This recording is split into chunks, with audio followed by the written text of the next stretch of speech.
The official order of finish, the winner was number 6, Ellie Sparkles. Second, number 1, Turbo. Third, number 4, Dexter's. 614, if you're from Columbus, your area code just hit the Wiener trifecta. Into the winner's circle. Breaking the maiden here, almost coast to coast, number 5, Thought. Thought, a 3-year-old dark bay brown colt by Street Sense out of the Aptitude mare named Critical Reason. The winner is owned by Farfellow Farms Limited, trained by Steve Asmussen and Brian Hernandez Jr., the winning jockey. But up next, we do have one of the canine variety, the 2022 Wiener Dog Race. The championship Wiener Dog Race is up next, presented by Tucker Realtors and Missy Mosby and crew. Again, the 2022 championship Wiener Dog Derby.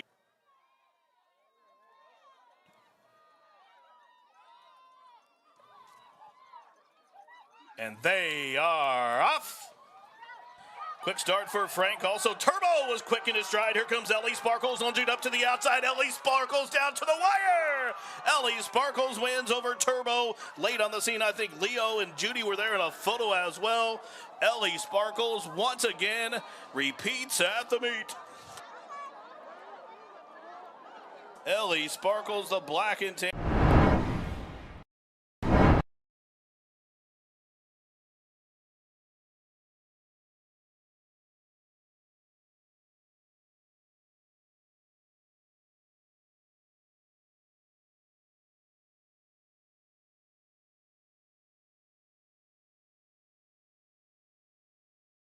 At the post, and they are racing. Real News had a real fast start, also quick into stride from between horses. Major Wager, the ride of a lifetime, right there in the thick of things too. Ian Glass now backs off the speed. Is third last. Mississippi is second last in Trap Valley. At the back of the pack, up the backside they go. Half mile to go from between horses as they head up the backside. Is showing the way. It is Real News. Right alongside there as well, it is Major Wager as they race around the turn. From between horses, stayed in for half, and a length and a half for the back. It's the ride of a lifetime now back into fourth. Ian Glass is fifth. Mississippi is on the move just outside the quarter-mile pole. 3 across the course. Major Wager, Real News, and stayed in for half, and these 3 turn on down for the money. In the 4 path, here comes the ride of a lifetime down the center of the track. Ian Glass, Mississippi way out wide. Real News still finding up top. Here comes the ride of a lifetime, who's bearing down the ride of a lifetime up and after Real News. Late on the scene, Mississippi, the ride of a lifetime, gets bred off the ducky, wins by just about a length. Mississippi was second, Real News third. The ride of a lifetime in Ray Lou, home a winner, 1 minute and 3.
The ride of a lifetime gets back to the turf.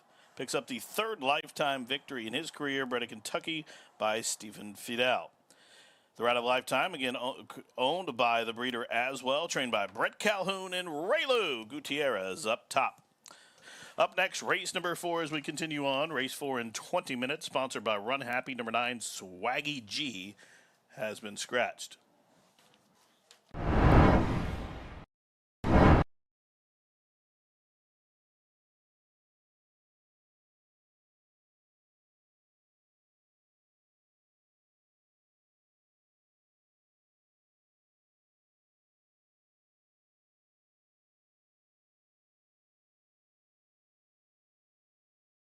Post, and they are racing. Sluggish beginning for Dogwood's Millie Jean. Not a good one either for Fiddle. Fast start, though, as they head up the backside for Time for Cupid.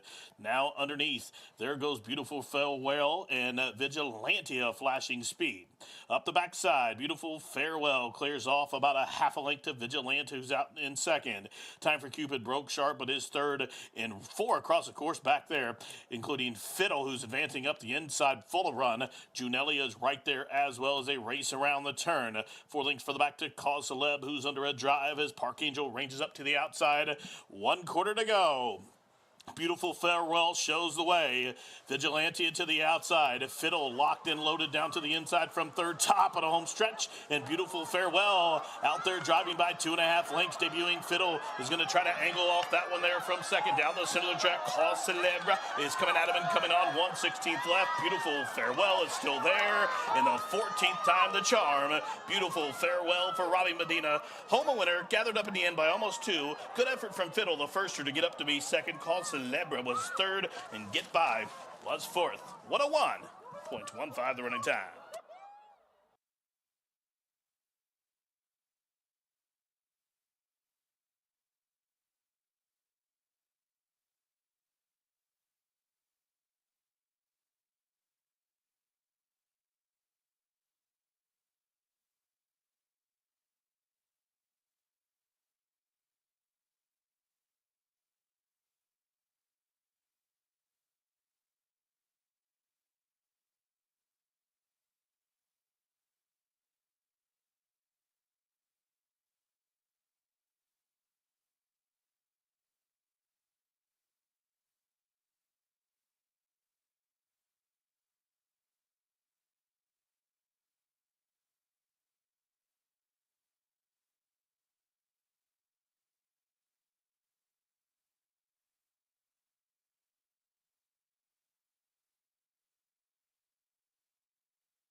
Into the winner's circle. Second time today, Martine Garcia. This time with number 1, Beautiful Farewell. She's a 4-year-old bay daughter of Frosted out of the Indian Charlie mare named Chuckling. The winner's owned by Michael J. Ryan, trained by Robbie Medina and Martine Garcia with his second win on the card. Race 5 for $60,000, sponsored by Run Happy, a mile and 16th on the firm turf. Scratch numbers 10, 14, 15, 16. Note the 13 is in.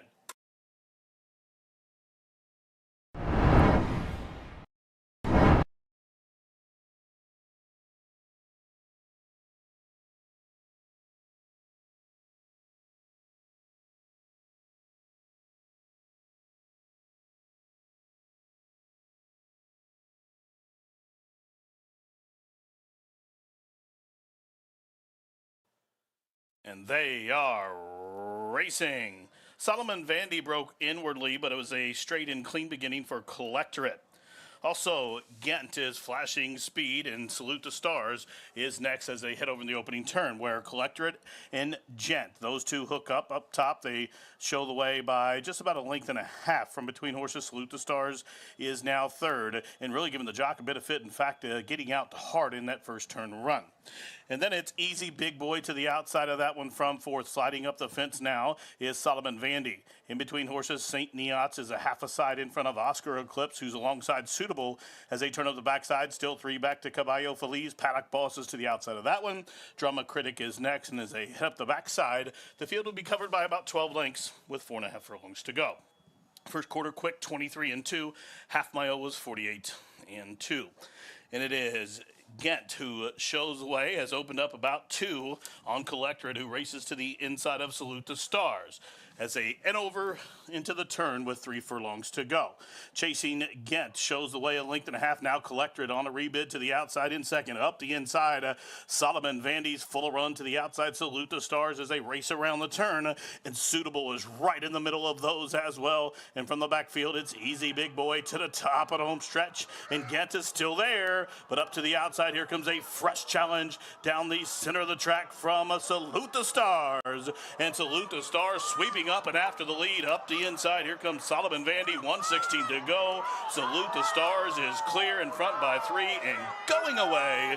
Salute the Stars, the co-favorite, wins and wins well.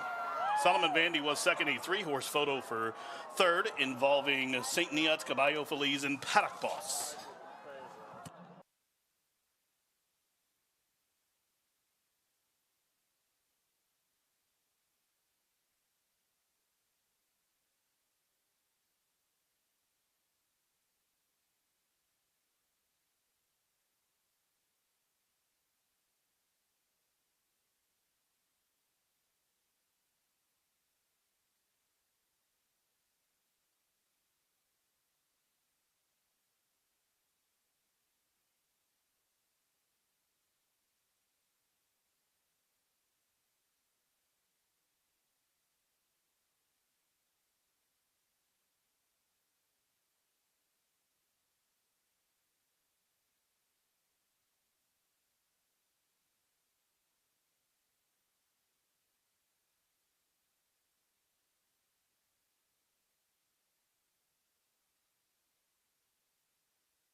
Into the winner's circle, joining Buddy Mango is number 5, Salute the Stars.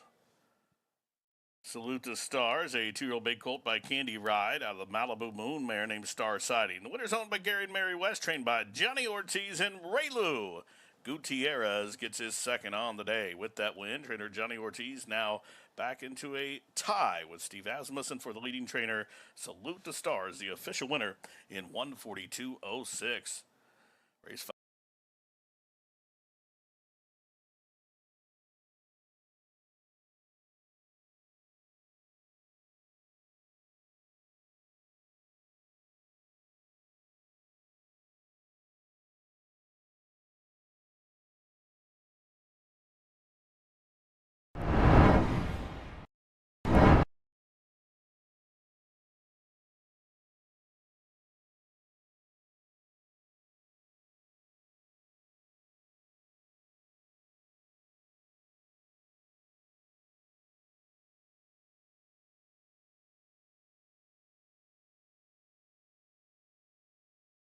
And they are racing in the Vivian Hancock, and the favorite Famed at 4-5 came away last.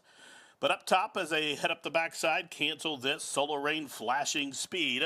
Also joining the party up on the outside as they head up the backside. There goes Laura's Charm. Tyga right in the mix there as well. Advancing underneath after breaking last. Famed is full of run, but he's sequestered. She's sequestered right now.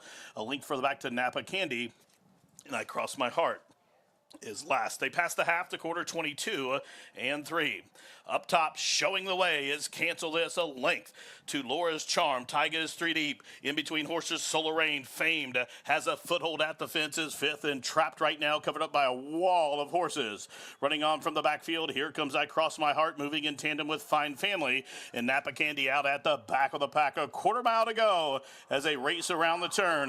It is Cancel This still there. Cancel This will cut the corner now. Famed has found her way through, and here comes Fame up to the outside of Cancel This, and these two fillies square off with a furlong to go. Famed and Cancel This are about 6 clear of Laura's Charm down the center. Tyga to Cross My Heart, 1/16 left to go. The daughter of Uncle Mo is gone.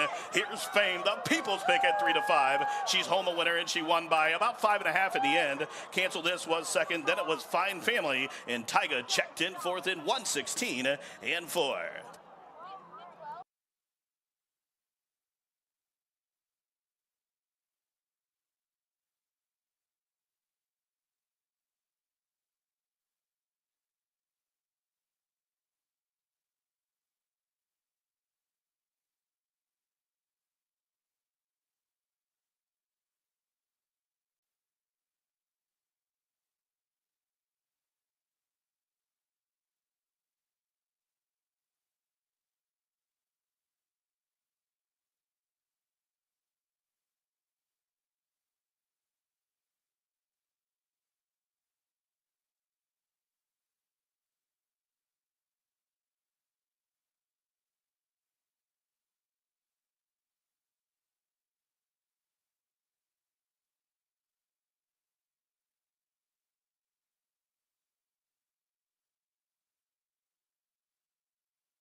Jeff Hall winner's circle with number 3 Famed.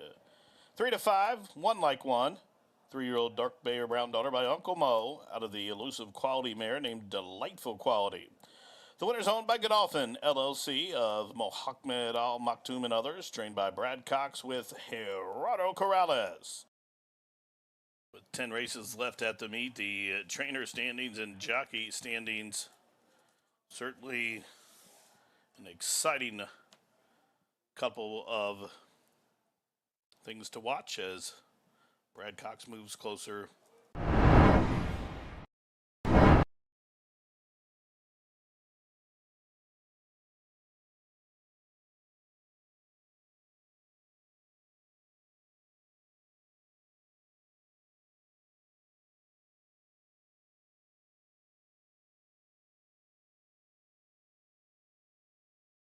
And they are racing. Gianna's Gift with a quick beginning. Also, Reagan's Decision flashing speed. Keone came away racing into third position as they head over to the turn with just about 7 furlongs to run. And on the inside with the lead and the fence is Gianna's Gift. She shows the way just about a neck now as Reagan's Decision stretching out in turf debut applies the heat to the outside. They match strides 2 in front of Charlie O from third. Keone to the inside saving every yard from fourth. Miss Bellatrix is fifth and about 6 off the pace. Zandrea's is next. She's covered up to the outside by the gray. 3 Tipsy Chicks. Still 2 back to Social Dilemma. And Honey Run is last of the 9. Up the backside with 4.5 furlongs to travel. The first quarter on the board, 24 seconds flat. Gianna's Gift shows the way. Now still to the outside, Reagan's Decision from third. It is Charlie O to the outside of Keone, third and fourth. Now Miss Bellatrix is being asked to quicken there from fifth. She's looking to split horses, 4 in front of Zandrea's. 3 Tipsy Chicks is still third last. Now Honey Run up a spot, Social Dilemma can see them all.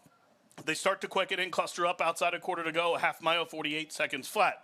And Gianna's Gift is still there. Here's Reagan's Decision to the outside. Charlie O's third. Keone up the fence to the top of the home stretch. 3:16 to go. Whip is out on Gianna's Gift as Reagan's Decision is bearing down as Keone switches out for clear running. Here she comes at her stablemate. It is Reagan's Decision. Keone loose and charging. Reagan's Decision still finding. Keone up into second. They race towards a wire. Reagan's Decision hanging on to complete the Sharitovo exacta. Keone was second. Then it was Honey Run in third. Long way back from last. Social Dilemma got up to be fourth. And the running time, 1:34 and 1. Reagan's Decision, turf debut, stretches out home a winner.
In the winner's circle, number 6, Reagan's Decision. The sophomore bay daughter is by Unified out of the old-fashioned mare, Twisted Decision. Reagan's Decision, she gets her second lifetime victory.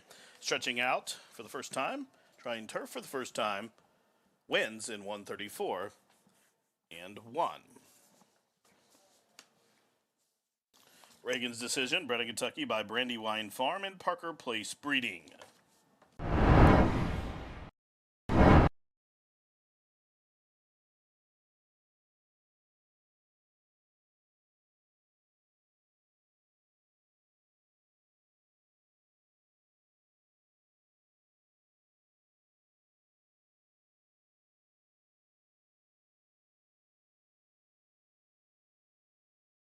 And they are racing. Tuanes with an alert beginning, also ready to roll. Jumped well. Groom Lake is forwardly placed as well, and Mobetta is up there as well, but in about the 6 or 7 path onto the first turn, where Tuanes leads by a length and a half to Groom Lake, ready to roll to the inside from third.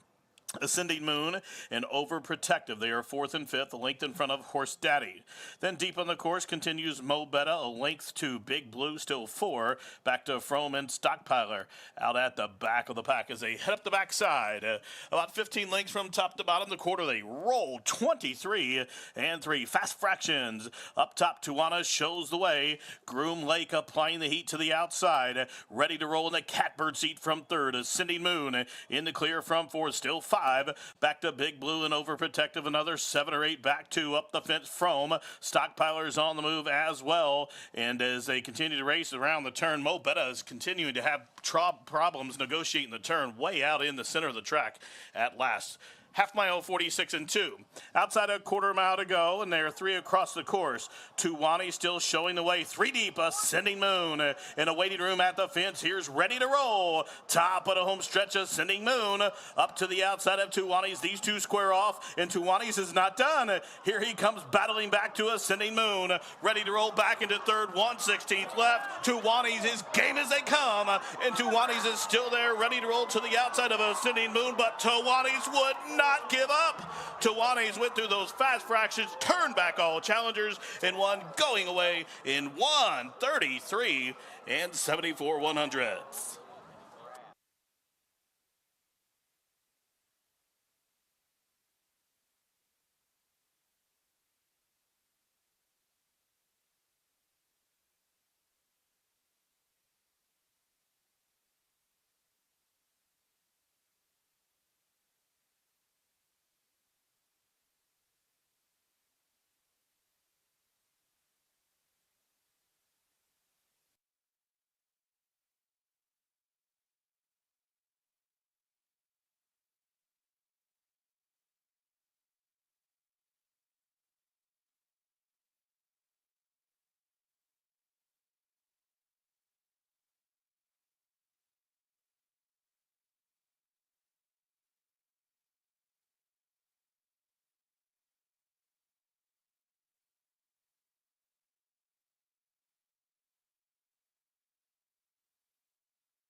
Into the winner's circle, number 4, Tuwanis, a 3-year-old big gelded son by Uncle Mo out of the Grand Slam mare named Starless Night. The winner's owned by Jerry Mark Stables, LLC, trained by Brad Cox and Gerardo Corrales, with another win on the card. Couple of wins for trainer Brad Cox and Corrales here on the program. The 8th and final official, just 8 races left in the 2022 racing season here at Ellis Park. Again, live racing for the summer wraps up tomorrow. Come on out. A lot of exciting things going on here. Run Happy Dollar Days tomorrow as well. And be sure to come on out. 12:50 is the first post.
A beautiful day here on Sunday for closing day of the 2022 Run Happy Ellis Park Summer Meet. And what a summer it has been. A perfect way to close the meet with gorgeous weather today, 88 degrees and clear, just a slight little breeze. It says sunny with a slight chance of showers and thunderstorms later possibly, but I think it's going to be a picture perfect day to close out the card with the 8 races that we have on tap here today. I am your simulcast host and paddock analyst, Megan Devine, be taking you through my thoughts before each and every race in the paddock most of the time. And of course, analyzing the races this morning in the pre-race show with track announcer and expert handicapper Jimmy McNerney, who joins me now. Jimmy, how are you? I'm good. How are you doing? Good. We all did pretty well yesterday. I know it was a little chalky, but we gave out some winning tickets there in the latter part of the card, which is always good to come away with a win. Yeah, I mean, didn't throw them on the ground, so that's always a win. I think all 3 of us gave out the pick 5 and turf pick 3. So they shortened up a little bit there at the end with that scratch of the 1 where everybody got put on the favorite 4 that we all singled. But nonetheless, we made some money. We found some winners along the way, and hopefully today we can do that to get out of here with some money on the final day of the meet. Lots of excitement going on today. Of course, we have the 8 races and all of the wagers you can play along with, those pick 4s, pick 5s, all turf pick 3, but also quite the race for a leading trainer that we have here. We have 3 of our Ellis Park trainers that are tied for leading trainer currently. Brad Cox with 11 wins, Steve Asmussen with 11 wins, and the young gun, John Ortiz, with 11 wins as well. Jimmy, I'm not sure that I expected quite the race coming down to the wire like this. No, at the beginning of the meet, it looked like Johnny Ortiz was home and cooled, but Brad and Steve has really picked up fire late, especially this week for Steve, the nation's all-time leading trainer and win. So exciting race for the leading trainer and the jockey. It's still not sealed yet for Corrales. Yeah, certainly, and each of these trainers with 2 horses in today, so it could come down to the wire there for the final stages. As far as the leading jockey is concerned, Gerardo Corrales leading right now with 21 wins, well ahead of Brian Hernandez and Raylu Gutierrez, but they both have many mounts in today as well, so we could certainly see things change as we get down to the wire, but very exciting there for our leading trainer and leading jockey. There's a look at yesterday with Famed, that one a half to Essential Quality, ridden by Gerardo Corrales. Certainly we saw that in the replay show just a little bit earlier, but yeah, plenty of races here today, Jimmy, and we start off the card with race number 1, 6 furlongs on the main track, listed as fast here, fast and firm conditions. I really liked the 10 horse in this field, and that one scratched, unfortunately, so 1 and 9 is where I went to and then added the 4 horse late. But certainly we'll see a couple of scratches, I thought, throughout the card today that really made a difference in my tickets, Jim. Yeah, I had to change some things up after a couple of those scratches. One of the horses I did have singled in many of my bets was out. So I readjusted on the fly, which we do so much here at the racetrack as things happen and horses get scratched or tracks get biased or the weather hits us. But race number 1, I'm going to go 4 deep in my pick 4. I'm using the 1, 4, 6, and 9. And putting on top number 1, Extravagant, is currently taking some money, 3.5 to 1 with the scratch of the 10. We lose 22 points in the line. So expect those odds to come down. And Brian Hernandez up for McPeak, who's had a great meeting on the clock drop-in class, and I see you had the 1, 9, and 4, and Gene did too. It's just in a different order. So you're gonna bet them, you gotta box them. Exactly. Certainly hoping that we can get a winner there to start off the card for that race number 1, sponsored by my company, VidHorse. Starts off the 50-cent pick 4 as well, and certainly plenty of other wagers you can get involved with. But we move along to race number 2 for Ellis Park. Run Happy Maiden special weight for $60,000 for the 2-year-old horses. A lot of really competitive 2-year-old groups here today. 6 furlongs the distance on the main track, and this one was another one of those races I felt like you could make a case for a number of these horses. I ended up 3-9-1 for my top picks, Jimmy, but I thought about the 2, the 10, the 8. Where'd you land? Yeah, looking at it, you can certainly keep yourself guessing here with the pedigree and the works and the connections. But I ended up going with the 9. As well as my top pick in here, Son of Money for Brad Cox, who looks to have a pretty good day here. Flo comes in to ride. Now, word on the street, it may not be this one he came in to ride, but we are going to use that one on top now. Number 1, Pensacola, I used as well. Second choice, 10 to 1. Don't know if that will hold, but I do like that one. Then I'm going to throw Jason Barkley's horse in. His 2-year-old's been running okay here. Had a couple get beat late in the final strides, but this one has a good series of works at the Spectrum, and 6 to 1 on a Son of Golden Sense. Pretty good bread there, and those workouts at the Spectrum are pretty good on that one. Yeah, you mentioned the bloodline. Certainly, they're your top pick, the 9-horse, a half to Caledonia Road, who won the Breeders' Cup Juvenile Fillies in 2017 and was second in the Grade 1 Frisette at Belmont. So lots of great bloodlines, as we are accustomed to seeing with our 2-year-old races here at Ellis Park for the summer meet. Race number 3, claiming race for $16,000, 6.5 furlongs the distance on that main track. This was one of those races that I thought, well, you might be able to hit the all box here because I used 5, 6, 2, 4, well, thought about the 1, and then I just had one more horse left. So I do have the 5 on top there, Jimmy, at 10-1 for Brittany Vandenberg, who's done very well. But looking to see who might win this race, sponsored by Cody Photography. I think it's going to be a tough one. Yeah, definitely. I'm in full agreement with you here. You can make a case for any of them. And, even the heavy favorite isn't really, in the best form, if you will, and Juan kind of has a couple of in here. But, I wasn't real thrilled about any of this race. If you had to hold my feet to the fire and say, pick 3 in order, I'll go 2, 1, 6. But I'm like you, I want as much coverage in here. And, with just being 6 horses, probably wise to hit the A button and go on. Because I think coming up the next race, I may have a single. I mean, I do have a single. I don't know if you do or not, but, I'm a spread here. Okay, well, let's get to that one then. Maiden Special Weight, sponsored by Run Happy for the 2-year-old, 6 furlongs on that main track. I'm going to guess your single is probably the 5-horse Mullion for Brad Cox and Florent Giroux. Is that right, Jimmy? You're good. You're really good. I figured as much. A full sibling to Mandaloon, multiple graded stakes winner, including the Grade 1 Haskell and Kentucky Derby, although those were technical wins, but still a talented horse nonetheless for Brad Cox and Juddmonte Farms. It seems like, when I was handicapping at least, this is the horse that Florent Giroux came in to ride, no? Yeah, that's what it seemed to me. When you look at the paper and look at the breeding and look at the workouts, it just had to be this one, and it looked like they split the race, and so he just got on the other Cox piece in the other half. But, he lands here, hasn't been in here all meet, comes back the final day of the meet, no stake race, and comes to, it looked to me like he comes to ride this horse. Like you said, full brother to Mandaloon. Word on the street is Mandaloon might be his brother after this race.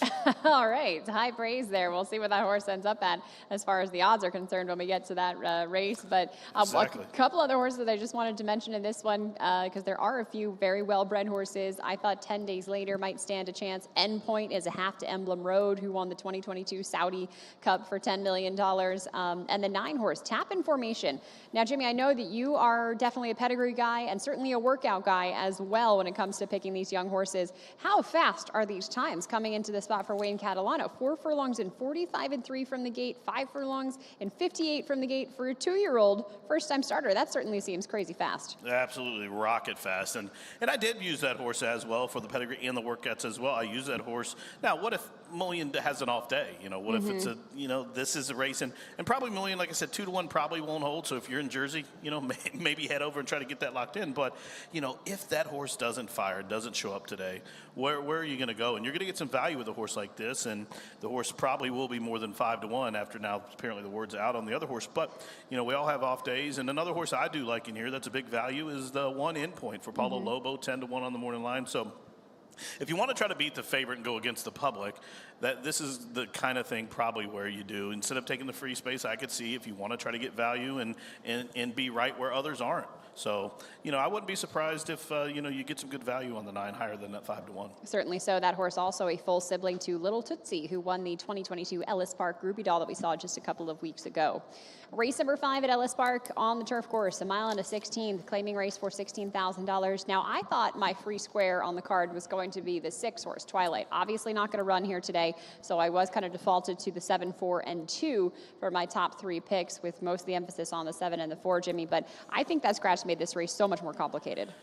I agree with you 1,000,000%. I had 6 Twilights. I had her singled everywhere. And in fact, that after that, I picked the 2-1-7, but after that, I adjusted and I used the all button in here in this $3 turf pick 3. I just went in and spread. I didn't have an opinion after the 6 Twilight, and I pushed the all button and hope for the best. Certainly so, especially since this race starts off not only the $3 all turf pick 3, like you mentioned, but also that 50-cent pick 4.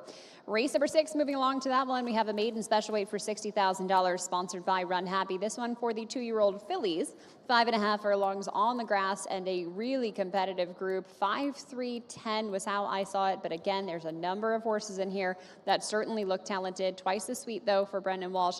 Going to try to come back and get the win as she switches to turf for the first time. Had a pretty good debut on dirt, though, Jimmy.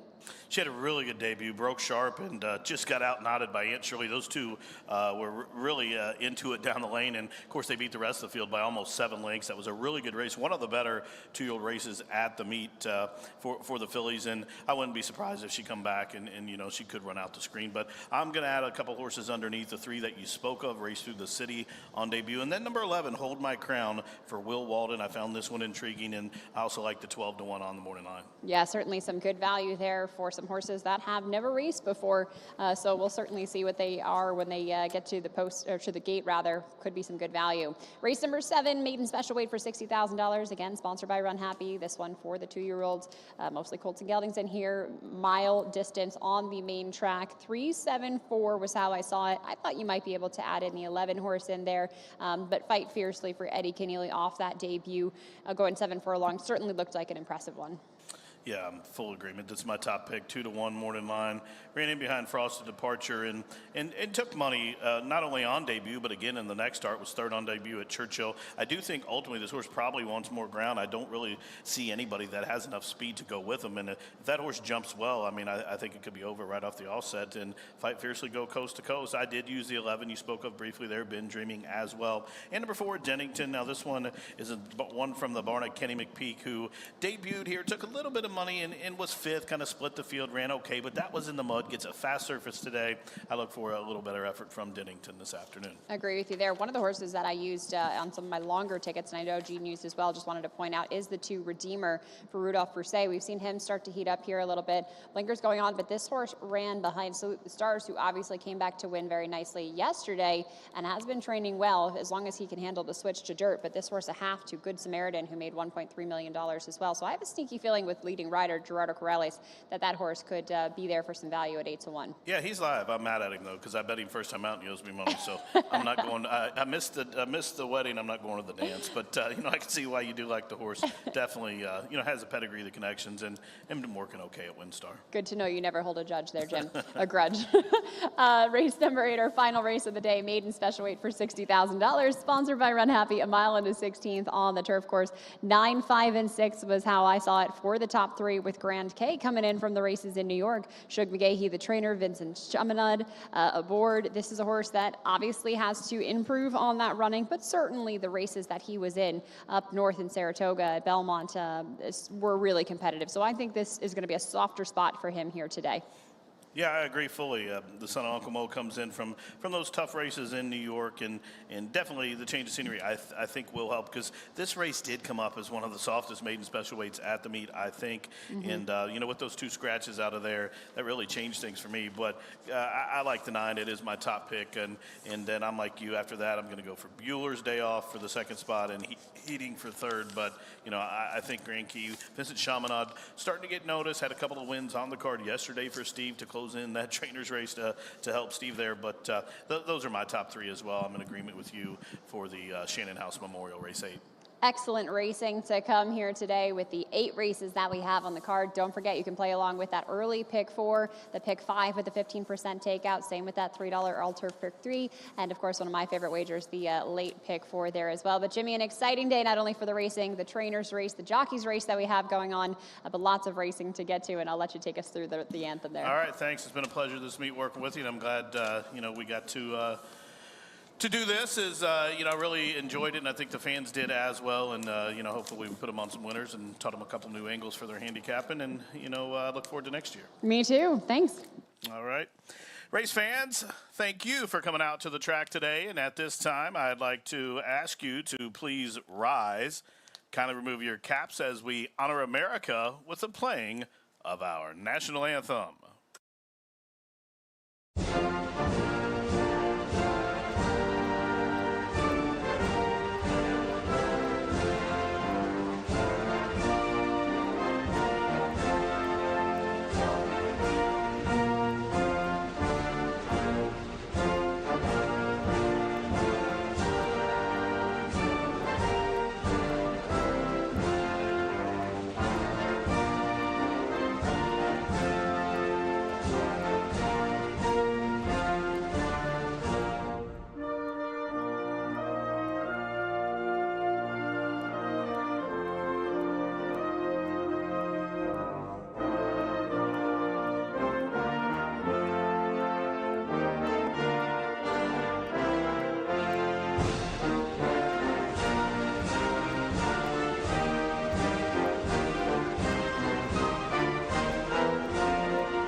Once again, ladies and gentlemen, welcome into good old Ellis Park, the final day of live racing for this 100th racing season here at Ellis Park, the 2022 Run Happy race season. We appreciate all of you coming on out and supporting Ellis Park Racing and Gaming throughout the summer and, of course, throughout the year. But the live racing program does end today for the summer, and at this time, if you'll take out your racing programs, I'll give you the final changes for this year. Race number 1, as we do have several sponsorships and groups with us today, is sponsored by VidHorse. Now, race number 1 does kick off the 50-cent pick 4, and there is a scratch of number 10, Bad Decisions. Number 10, Bad Decisions, has been scratched from the opening race, sponsored by VidHorse. Race number 2, sponsored by Run Happy. Now, in the second race, we have a late unpublished work.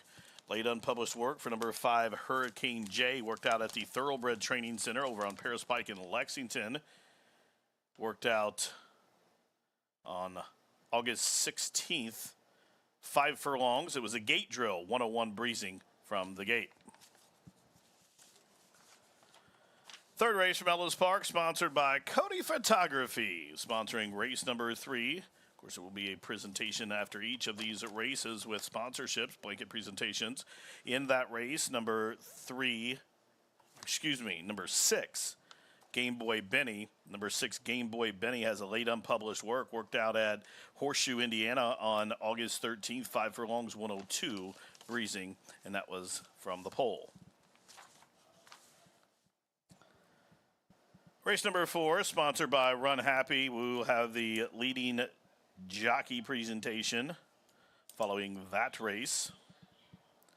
And in race number 4, there are no program changes. You're reminded, race 4, sponsored by Run Happy, starts the final pick 5 of the meet, 50-cent pick 5, races 4, 5, 6, 7, 8, and it is a mandatory force-out pool. There will be no carryovers, obviously, with the final day of the meet, so 3 of 5, 4 of 5, whatever it is, it must go here in the 4th.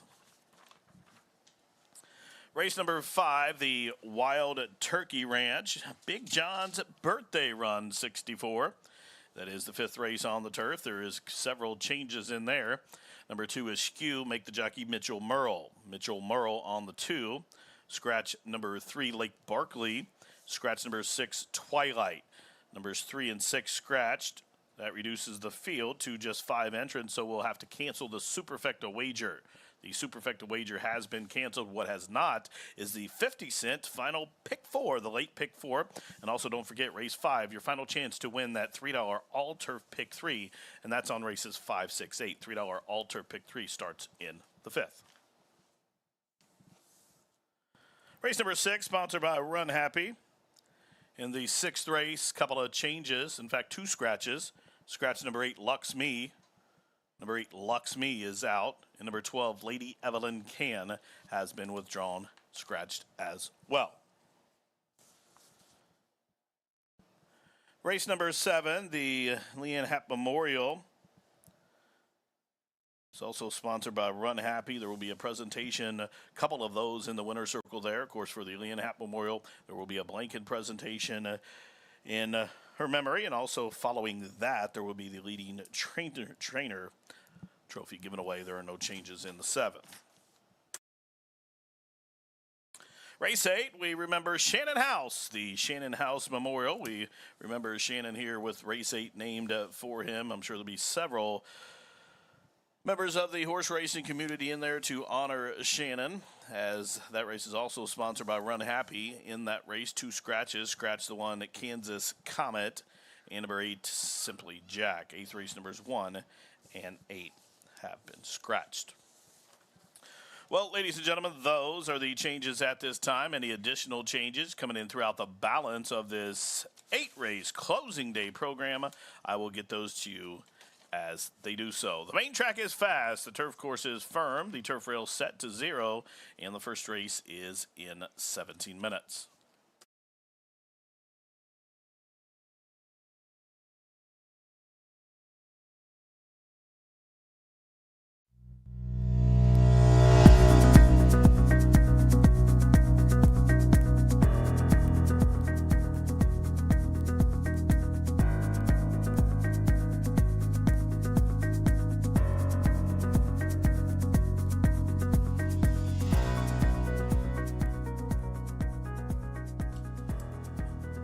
On your screen there, folks, you'll see the all-turf pick threes that we'll bring to you here. And I'm sure to be up later on the screen as well. But last couple of days here at the track handicappers have given it this wager out, the winning tickets. So follow along on social media. You can see them on your screen here as well.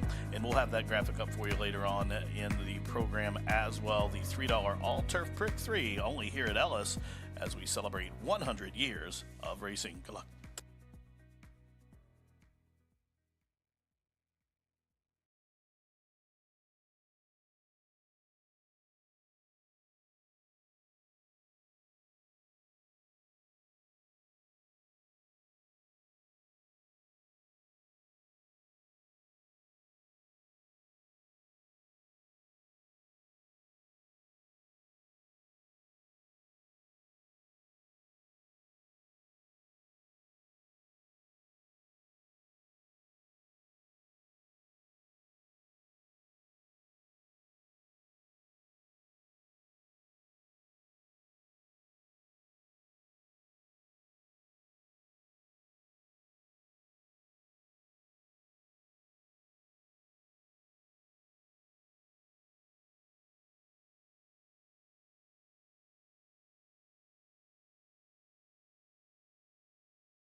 Closing day of Ellis Park for the Run Happy 2022 Summer Meet is upon us here, as we are just 10 minutes away from race number 1 to kick off an 8-race card here in Henderson, Kentucky.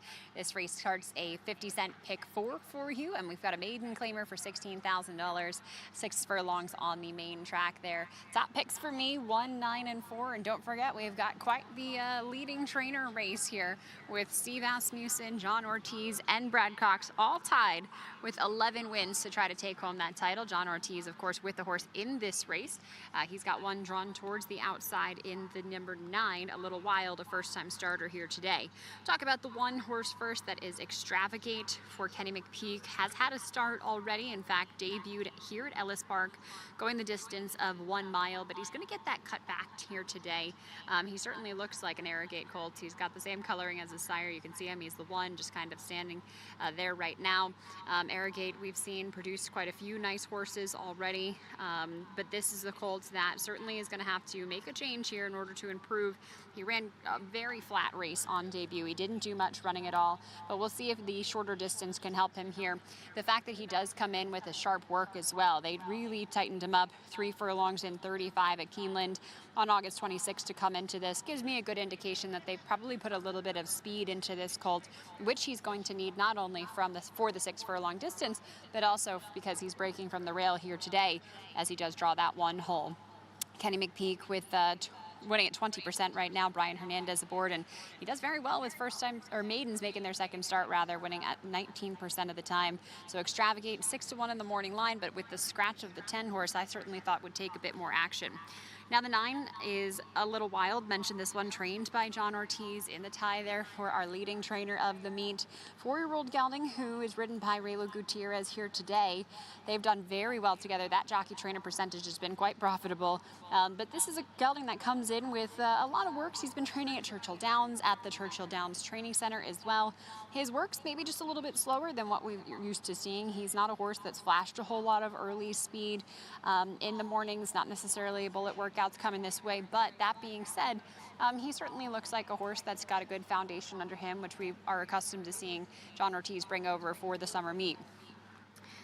Next horse I used was the 4 horse, and that one is T-Money. This one for Carlo Vaccarezza. They're winning at 15% here at the meet. This is a horse who has more experience, 6 starts already. Last time finished 4th right here at Ellis Park, but that was over a muddy surface. He is going to go the sprinting distance again. Went 5.5 last time. Here he's going to get just a little bit more. But I think getting the fast track today is going to be a big difference maker for him. This is another horse that they've really been working on since that last race. He had a 4 furlong recorded work in 48-3, a 3 furlong drill in 38-3 right here at Ellis Park. So the local training probably helpful for this one. I will say that the 6 Traffic Cop, not a horse that I originally used, but a first-time starter, so always one that you want to try to get a look at in the paddock and see how they are. But he looks like he is well muscled from the Wayne Catalano barn. That barn only wins at about 12% with first-time starters historically, but again, he's not carrying an extra ounce of condition on him. He looks fit and ready to go. So at maybe a little bit of a price with international jockey Mikhail Michel, this could be a horse that you may want to use coming into this race off of a bullet workout at Keeneland on August 22nd. 5 furlongs in 1:03. This is definitely one that I will be watching here for the performance today, and maybe you want to take a shot on if you're playing along with your wagers here for race number 1. The other horses to mention, the 3 Bruce on the Loose for Eric Foster gets Lasix for the first time here today in his 6th career start. Gerardo Corrales, our leading rider, will be aboard here. He's ridden this horse a few times before. I think the best effort for this gelding was when he showed a bit more speed, when he was able to have the lead, be put into the race a little bit more aggressively. But that race also was held on the turf course. He gets back to the dirt where most of his racing has occurred here today, so we'll see if he can handle or give us that same kind of performance over the dirt surface here. It's a horse that finished 6th last time out after showing some early speed, but he just kind of faded and didn't have much showing of himself over the muddy track. That was a race that was taken off the turf course right here at Ellis, but possibly the Lasix today will help, and it'll be interesting to see if they decide to use that speed again, or maybe just sit off the paces. There are quite a few horses, I think, in this group that may flash that early go. The 2 Private Connie for John Hancock, Francisco Arieta aboard. He's ridden this horse a few times, including a 2nd place last out, just beaten by 3 lengths. That was going the 6 furlongs here at Ellis, so he's had a few times over this oval here in the afternoon. This is a horse who at least has hit the board here at Ellis, so certainly one that you may like. Was 3-1 on the morning line. I think it's floated up a little bit since then, with the attention going elsewhere for this particular field. Any other horses I haven't mentioned? The 5 Mahal Kita, which is a horse that's been beaten by double-digit lengths at each of the tracks and each of the races that he has been in 6 career starts. So I'm going to stay away from that one. And same thing there with the 7 Ike and Jack, who gets the blinkers on and also Lasix for the first time. Race number 1 at Ellis Park, maiden claiming for $16,000, 6 furlongs on that main track to kick off the 50-cent pick 4, sponsored by Vidhorse.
The horses on the track for the first race, sponsored by Vidhorse. Race number 1.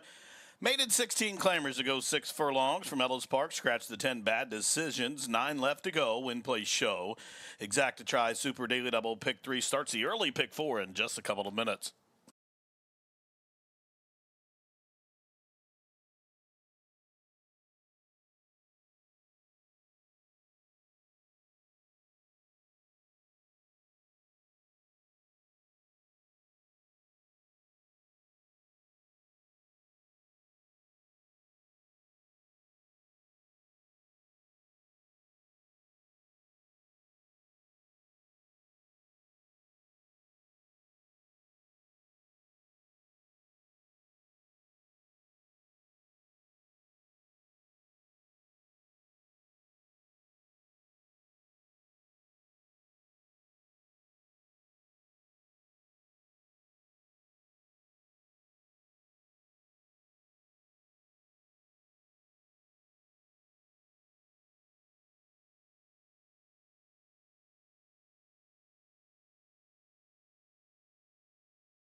And the maidens have reached the starting gate. It's post time for race number 1 from Ellis to kick off the final day of live racing here. Run Happy Dollar Days in effect here as well today.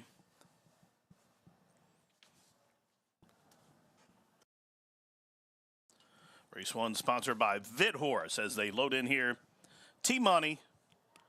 T-Money coming up. Waiting on a little wild. They're at the post. And they are racing at the P-Patch. Bruce on the loose with an alert beginning. Also quick into stride. Ike and Jack from between horses as they head up the backside. There goes Mahalkita. So well bunched up top as they head up the backside. Emerging from between horses. There goes Ike and Jack. Also to the extreme outside, a little wild flashing speed. Up the inside is Bruce on the loose. Mahalkita back into fourth and length in front of Traffic Cop, who is in fifth as they head over to the far turn. Advancing to the outside of horses, there goes T-Money, a link to Private Connie, still 6 back to Extravagant in 3 to Indian Springs, who's ninth in, trailing the quarter 22 and 3. Just outside 5/16 to go. And it is Long Shot leader showing the way up top. It's a little wild up to the outside. Ike and Jack, those two almost on even terms. T-Money's been parked out wide, but is closing in. Up the inside as they race towards the top. And home stretches Bruce on the loose as a little wild whips him in. Half mile, 46 and 2. A little wild by 3. Here comes T-Money way out the center of the course. Also gaining ground from the backfield. Extravagant, 116 left. Here comes T-Money at a little wild. A little wild still finding no. A little wild is in front by 2. T-Money is second to the wire. Johnny back on top in the trainer standings. A little wild home and home by about 2. T-Money was second. Then it was Extravagant flew to be third. And Private Connie was fourth. And that's the opener from Ellis, sponsored by VidHorse.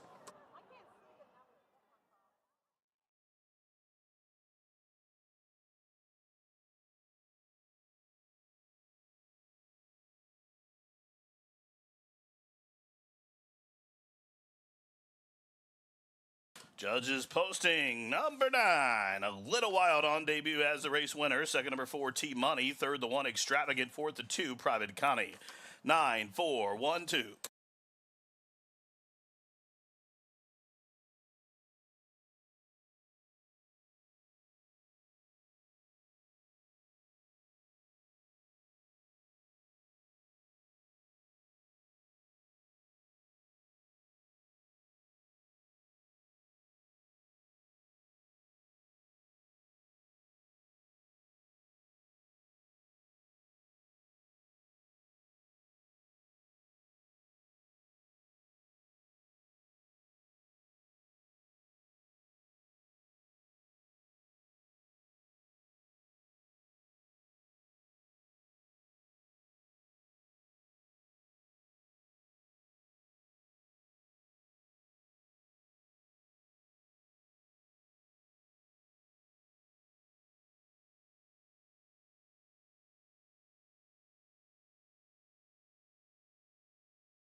Once again, unofficially 9, 4, 1, 2.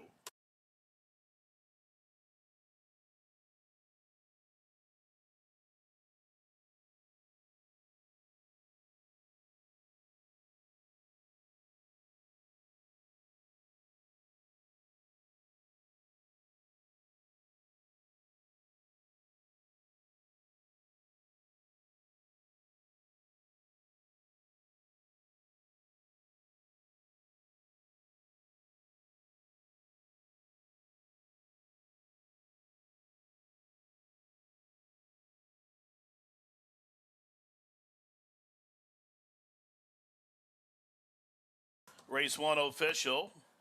Race 1 official, and coming in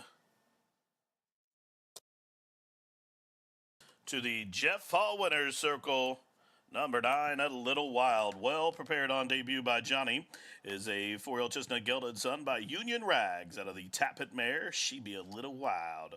The winner's owned by Nancy Mazzoni, trained by Johnny Ortiz and Raylu. Up top for the winning ride, Raylu Gutierrez, the winning jockey. Number 9, A Little Wild on debut, 112.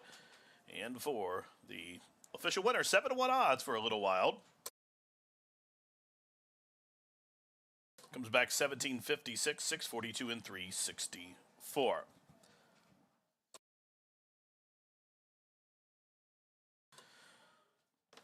Race 1 from Ellis Park was sponsored by Vidhorse. There will be a blanket presentation going on in the winner's circle. And as I direct your attention into the winner's circle, Johnny Ortiz alongside Brett Burkhead and Megan Devine here for the blanket presentation sponsored by Vidhorse. Vidhorse, a digital media marketing agency that offers confirmation photos, videography, commercials, and social media content to clients in the equine industry and beyond. Their work has been featured by Fox Sports, NBC Sports, TVG. They were founded in 2019 by industry media expert and our own Megan Devine. Vidhorse has worked with top racing entities such as Ellis Park, Del Mar, My Racehorse, Spendthrift Farm, TaylorMade Farm, Vinery Sales Consignment, and many more. Let Vidhorse take the reins of your digital media content.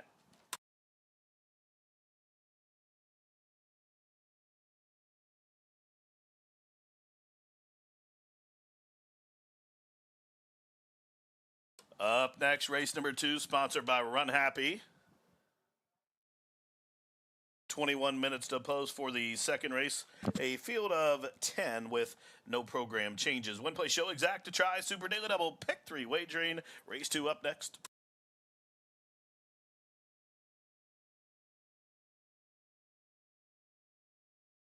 And they are racing at the P-Patch. Bruce on the loose with an alert beginning. Also quick into stride. Ike and Jack from between horses as they head up the backside. There goes Mahalkita. So well bunched up top as they head up the backside.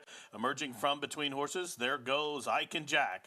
Also to the extreme outside, A Little Wild, flashing speed. Up the inside is Bruce on the loose. Mahalkita back into 4th and length in front of Traffic Cop, who is in 5th as they head over to the far turn. Advancing to the outside of horses, there goes T-Money, a link to Private Connie. Still 6 back to Extravagant in 3 to Indian Springs, who's 9th in, trailing the quarter 22 and 3.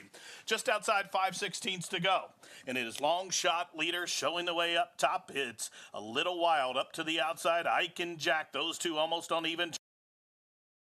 Is closing in up the inside as they race towards the top. At home stretches Bruce on the loose as A Little Wild whips him in. Half mile, 46 and 2. A Little Wild by 3. Here comes T-Money way out the center of the course. Also gaining ground from the backfield. Extravagant 116 left. Here comes T-Money at A Little Wild. A Little Wild still finding no. A Little Wild is in front by 2. T-Money is second to the wire. Johnny back on top in the trainer's standings. A Little Wild home and home by about 2. T-Money was second. Then it was Extravagant flew to be third. And Private Connie was 4th. And that's the opener from Ellis, sponsored by Vidhorse.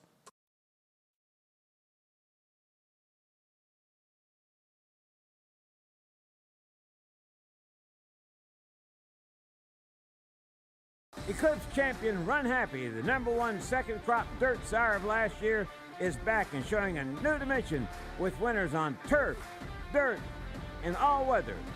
A record-breaking sprint champion, Run Happy is also siring winners at all distances, from 7 furlongs to 1.25 miles. A sire whose runners can carry his speed over all distances and all surfaces. Run Happy, price for value, and standing strong at Claiborne Farm.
Race number 2 at Ellis Park, 10 minutes away. A maiden special weight sponsored by Run Happy. Up next here, 6 furlongs on that fast main track, as we saw a very exciting result as trainer John Ortiz got another win to add to his tally there, obviously in the running for leading trainer here. He's got another horse in this race and plenty more races to come throughout the day. The other leading trainers, Brad Cox and Steve Asmussen, now just one behind trainer John Ortiz. Top pick for me, I did go to the 3-horse first. That one is trained by John Ortiz, 2-year-old colt Son of Creative Cause, who finished a pretty decent third on debut, just beaten by 2 lengths that day. I thought that he certainly looked the part for a sprint race. He seemed to be kind of a compact type, certainly a very athletic type of a horse. But this is one that they tried on the turf course first time out, going 5.5 here at Ellis Park. At the maiden special weight level, he obviously will switch over to the dirt here today.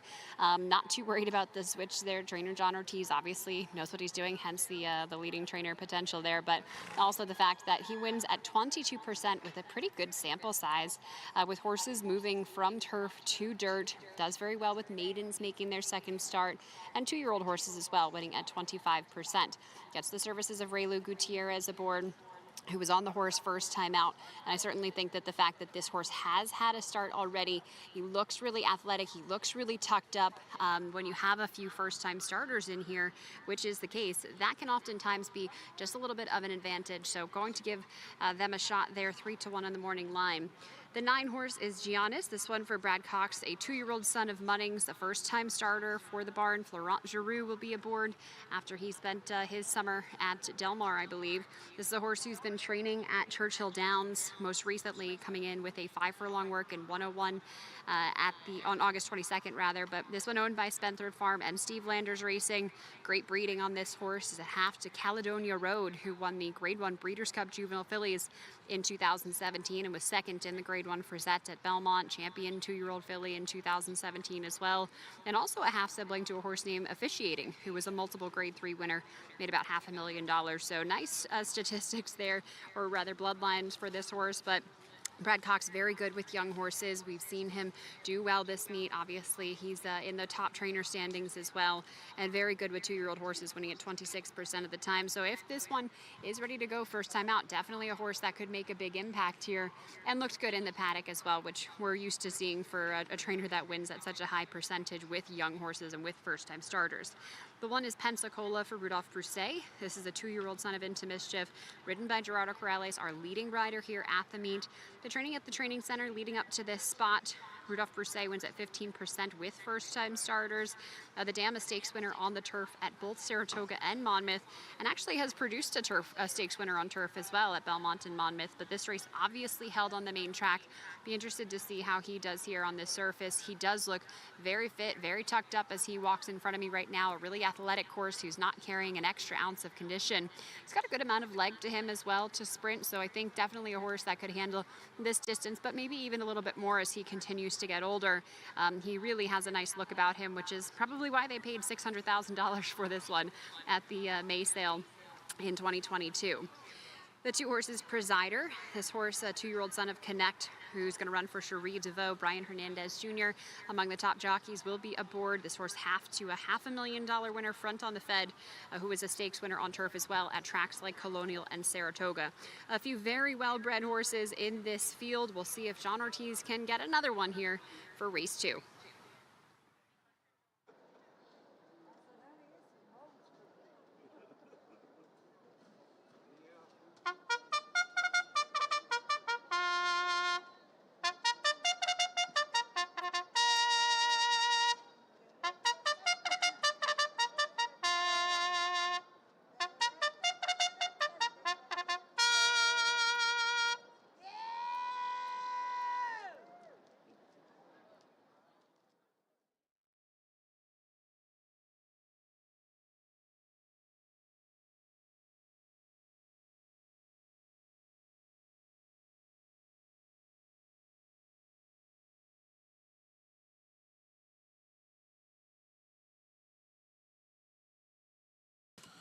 The horses up on the track for the second race at Ellis Park, sponsored by Run Happy. Field of 10 to go.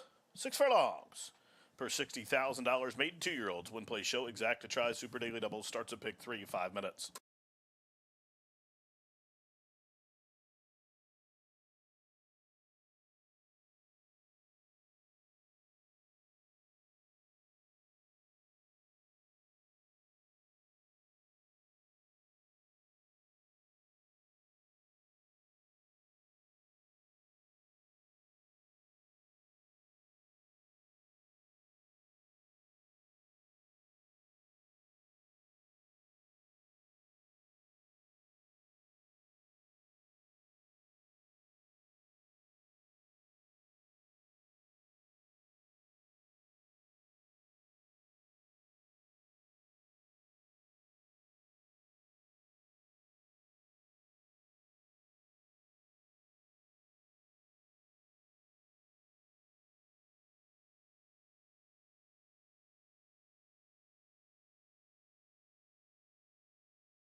And the horses have reached the starting gate. It's post time. Race number 2, maiden 2-year-old special weight to travel 6 furlongs, sponsored by Run Happy. Loading in here, Urgent Fury and No Easy Days. Coming forward now, Macho Villa.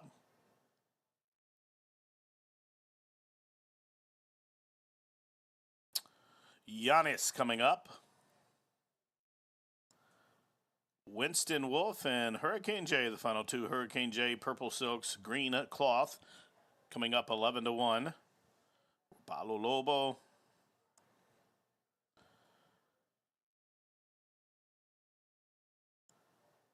Hurricane J, son of Nyquist.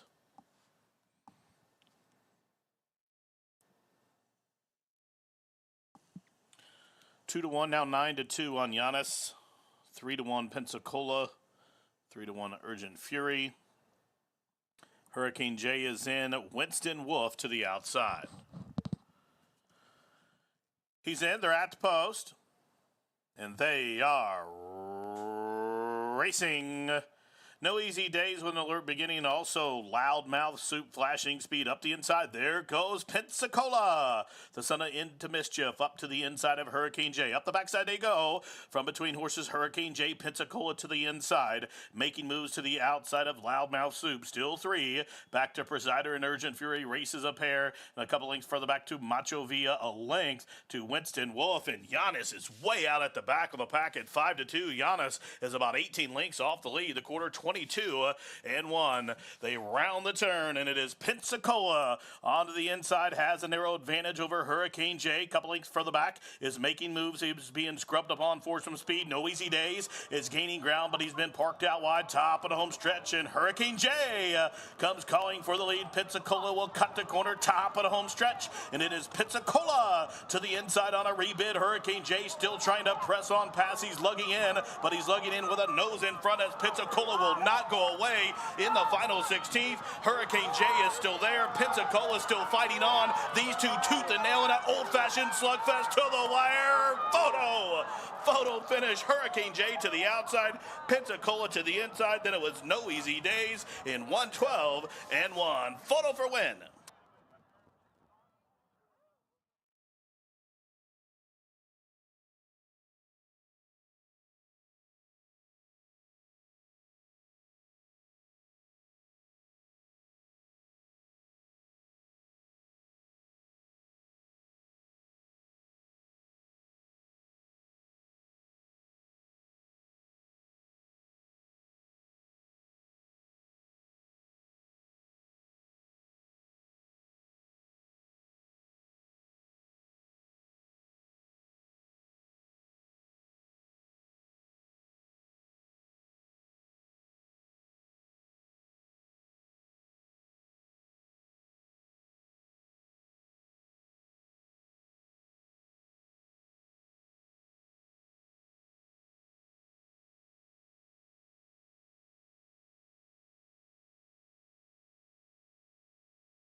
Photo finish. Hold all tickets. They're a tight photo. Hurricane J to the outside of Pensacola. They were in lockstep for much of the race, especially the final 3/8 that come down to a camera close up. I think the outside horse got the better of the Bobs, but hold them all. The trio of placing judges going over the photograph. Photo for win, race 2, sponsored by Run Happy.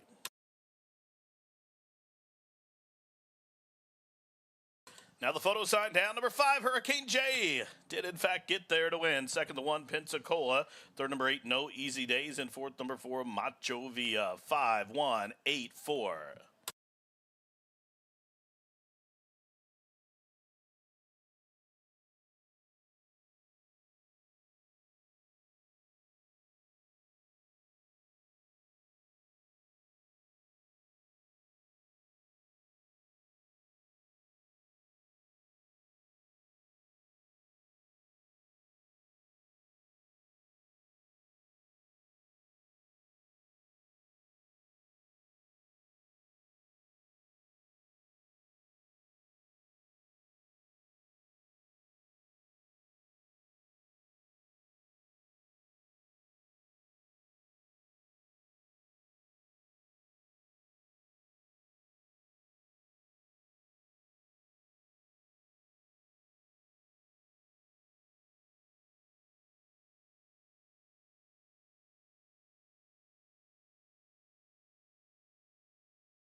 In the winner's circle, number 5, Hurricane J.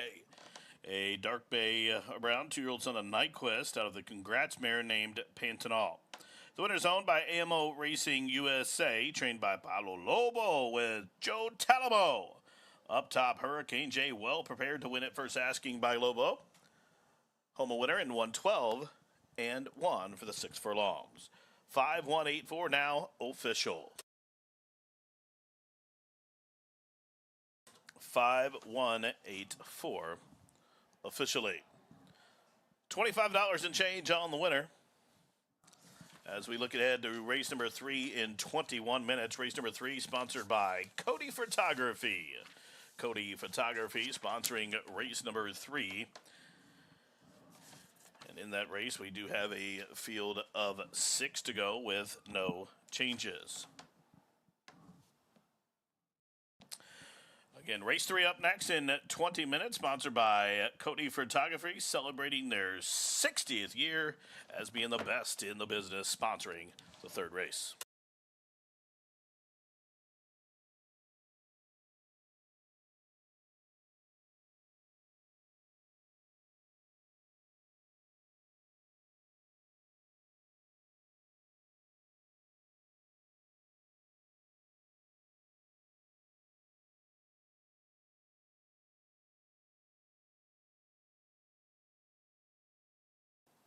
And they are racing. No easy days with an alert beginning. Also, loudmouth soup flashing speed up the inside. There goes Pensacola. The son of Into Mischief up to the inside of Hurricane J. Up the backside they go. From between horses, Hurricane J, Pensacola to the inside. Making moves to the outside of loudmouth soup. Still 3. Back to Presider and Urgent Fury. Races a pair. And a couple lengths further back to Macho Villa. A length to Winston Wolf. And Giannis is way out at the back of the pack at 5-2. Giannis is about 18 lengths off the lead. The quarter 22 and 1. They round the turn, and it is Pensacola onto the inside, has a narrow advantage over Hurricane J. Couple lengths further back, is making moves. He's being scrubbed upon for some speed. No easy days, is gaining ground, but he's been parked out wide, top of the home stretch, and Hurricane J comes calling for the lead. Pensacola will cut the corner, top of the home stretch, and it is Pensacola to the inside on a rebid. Hurricane J still trying to press on past. He's lugging in, but he's lugging in with a nose in front as Pensacola will not go away in the final 16th. Hurricane J is still there. Pensacola still fighting on. These two tooth and nail in an old-fashioned slugfest to the wire. Photo finish. Hurricane J to the outside, Pensacola to the inside. Then it was no easy days in 112 and 1. Photo for win.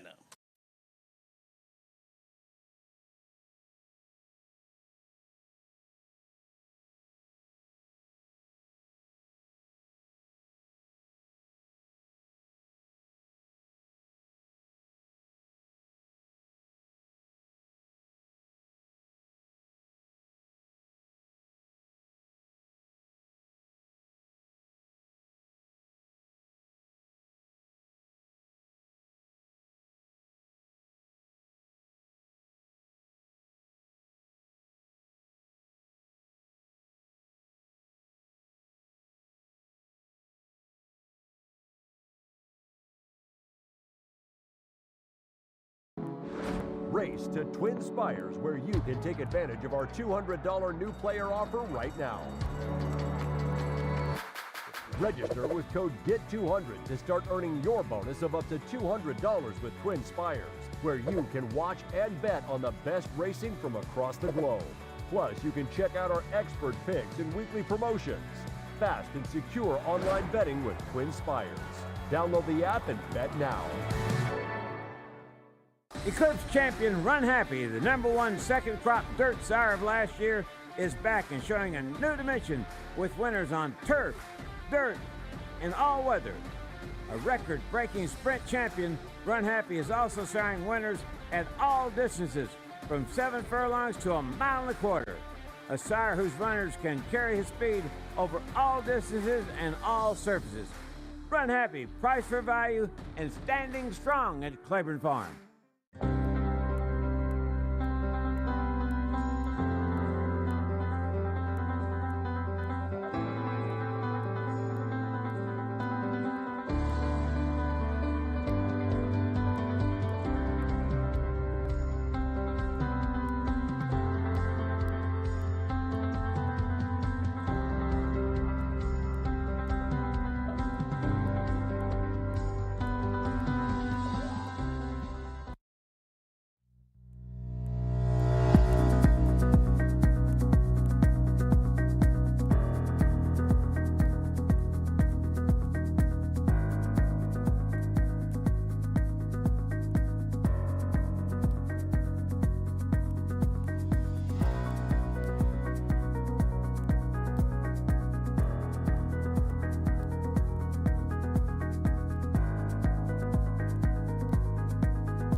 crafted with Valencia orange peel, Blue Moon is one of a kind.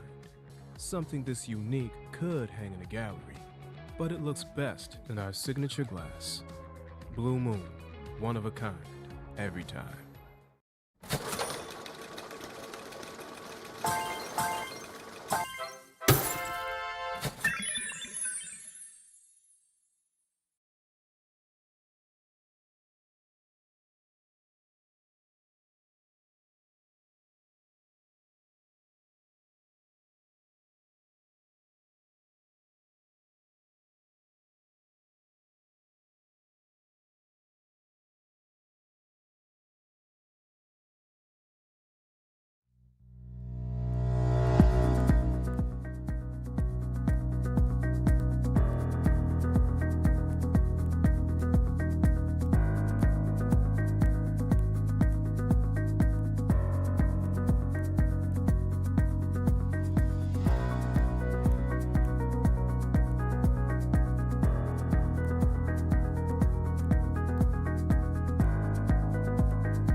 Race number 3 coming up for you in just 10 minutes here at Ellis Park. This race sponsored by Cody Photography.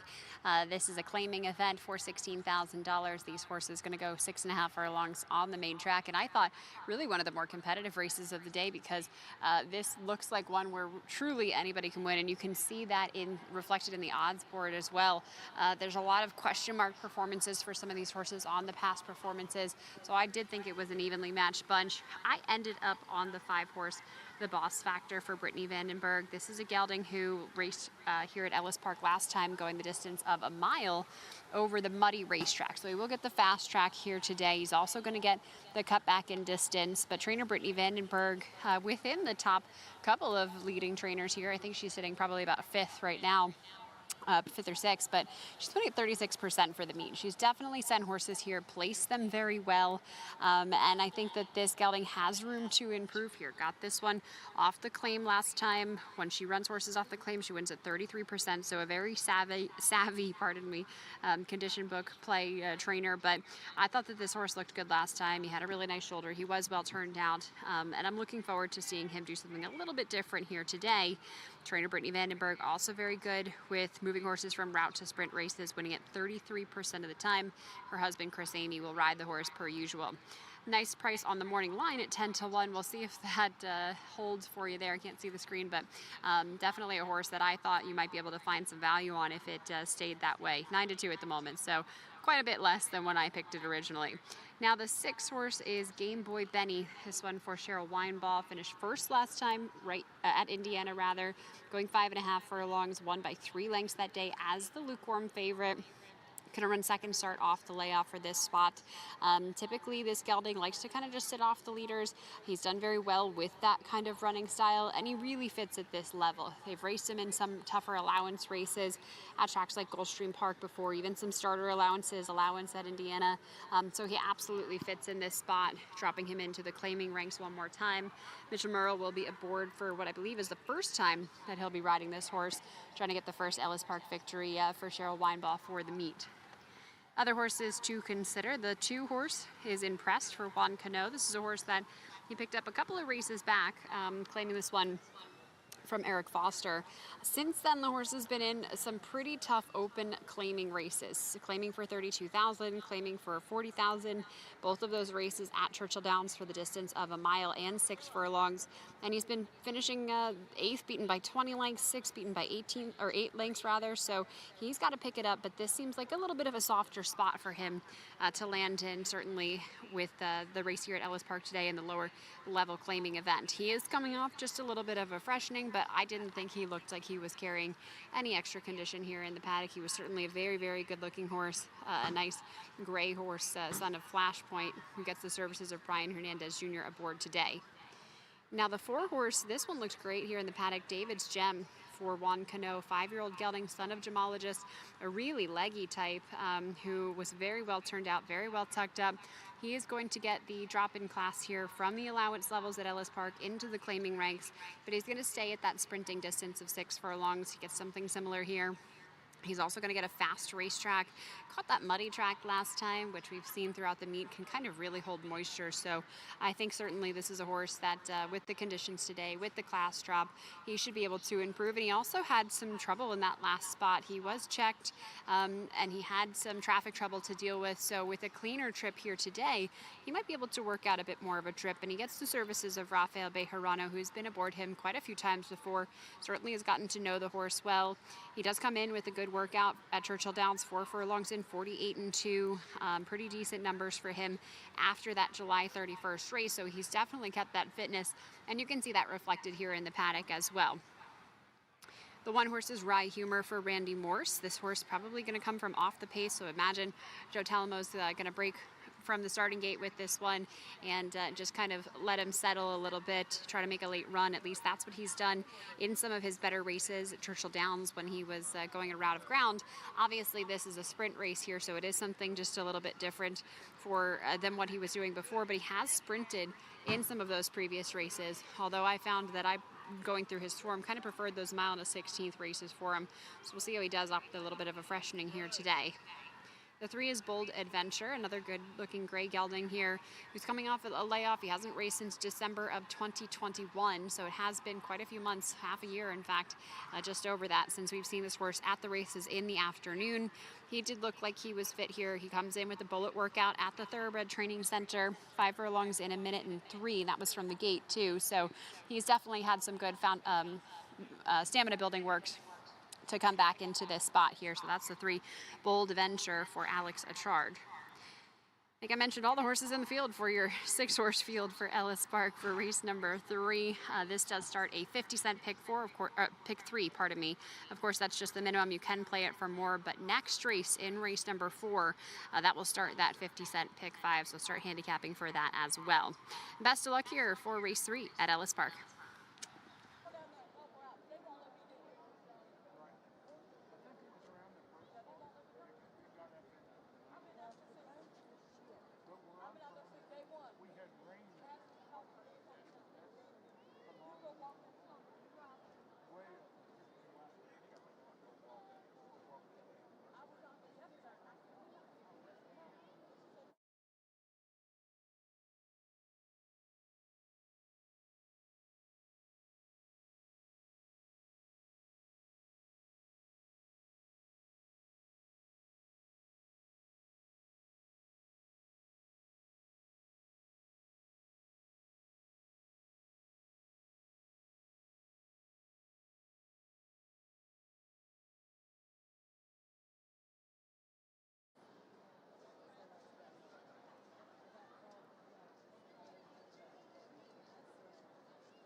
In his 32nd year here at Ellis Park, Brett Burkhead playing him on out for the 3rd race as paddock judge Shamisa Goodwin sends him out with 3 minutes to post here for the 3rd race. Cody Photography, the sponsor here, as they celebrate 60 years of being the best in the biz. Purse $18,000 here for race 3, 6.5 furlongs. The distance on the fast main surface. Field of 6 to go, win, play, show. Exact to try, super daily double starts another pick 3 post time now in just 2 minutes. You want to wager, you better hurry.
Approaching the gate, less than a minute here for the third race from Ellis Park. Less than a minute.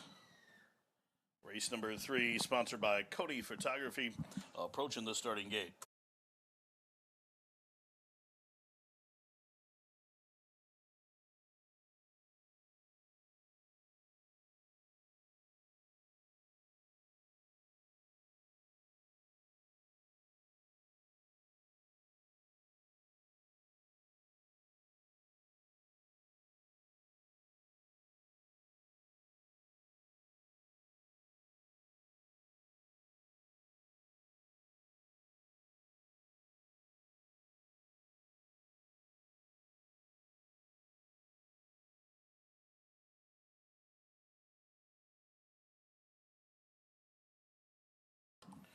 Horses have reached the starting gate, loading in here for the third race.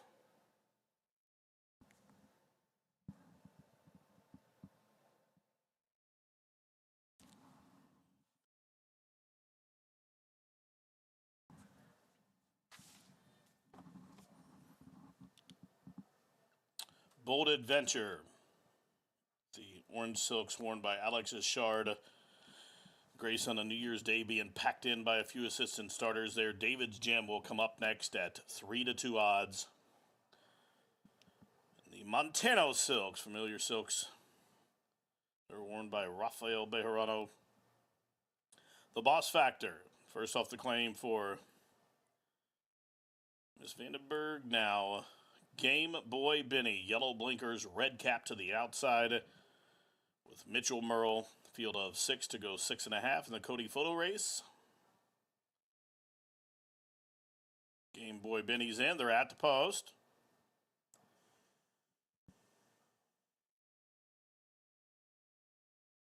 And they are racing. Rye Humor was flat-footed as they kicked it. He is last.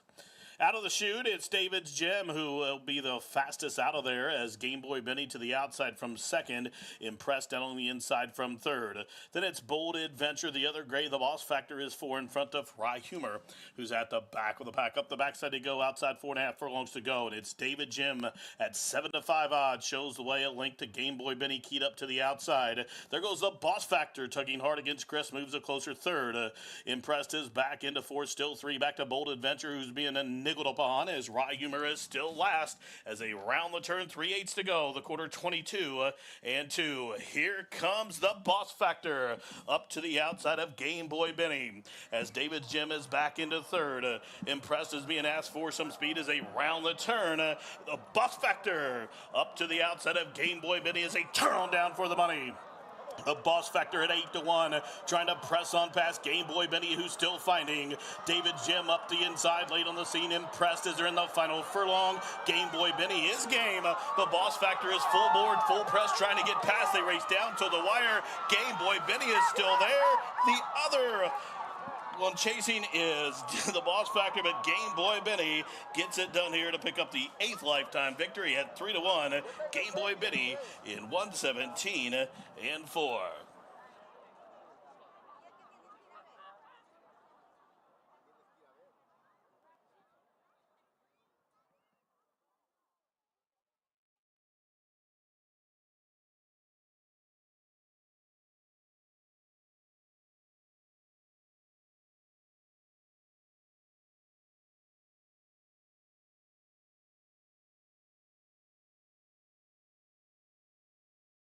Judges posting the tongue-tied order of finish. The winner number 6, Game Boy Benny. Second, number 5, the Boss Factor. Third, number 4, David's Gem. And fourth, number 3, Bold Adventure. 6-5-4-3. 6-5-4-3.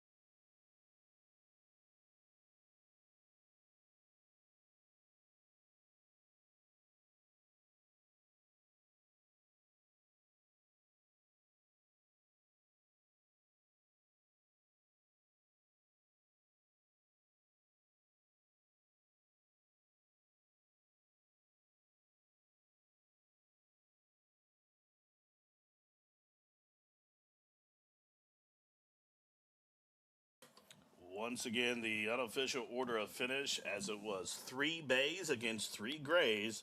And number 6, Game Boy Benny, representing the bays, wins it here.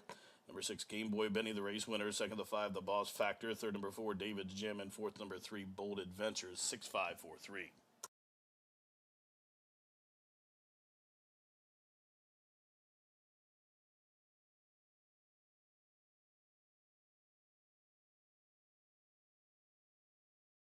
In the circle, here he is, number 6, Game Boy Benny, owned by Kenneth Fishbein, trained by Cheryl Weinball. The 6-year-old dark bear brown gelded son is by Benny the Bull, out of the U&I mare named Ashley and I.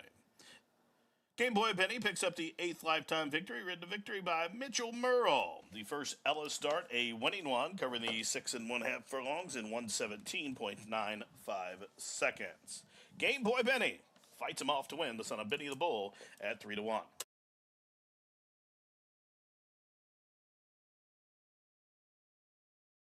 Direct your attention into the winner's circle, where the blanket presentation being made to the winning connections of number 6, Game Boy Benny, alongside Mitchell Merle.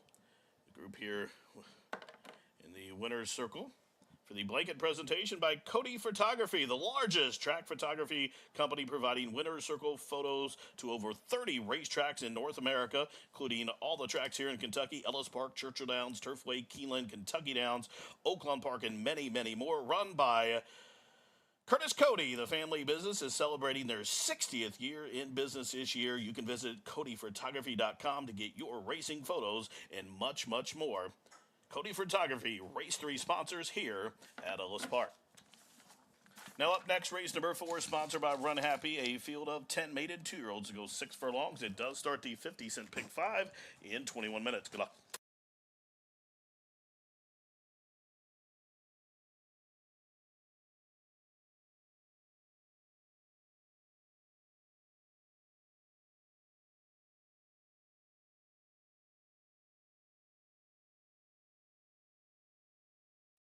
And they are racing. Rye Humor was flat-footed as they kicked it. He is last. Out of the chute, it's David's Gym, who will be the fastest out of there, as Game Boy Benny to the outside from second, impressed down on the inside from third. Then it's Bold Adventure, the other gray. The Boss Factor is 4 in front of Rye Humor, who's at the back of the pack. Up the backside they go, outside 4.5 furlongs to go. And it's David Jim at 7-5 odds, shows the way. A link to Game Boy Benny, keyed up to the outside. There goes the Boss Factor, tugging hard against Chris, moves a closer third.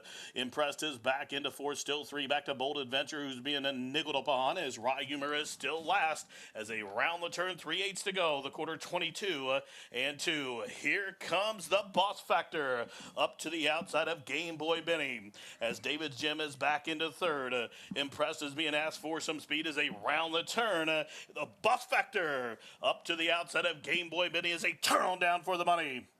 The Boss Factor at 8-1, trying to press on past Game Boy Benny, who's still finding David Jim up the inside, late on the scene. Impressed as they're in the final furlong. Game Boy Benny is game. The Boss Factor is full board, full press, trying to get past. They race down to the wire. Game Boy Benny is still there. The other one chasing is the Boss Factor, but Game Boy Benny gets it done here to pick up the 8th lifetime victory at 3-1. Game Boy Benny in 1:17 and 4.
Eclipse champion Run Happy, the #1 second crop dirt sire of last year, is back and showing a new dimension with winners on turf, dirt, and all weather.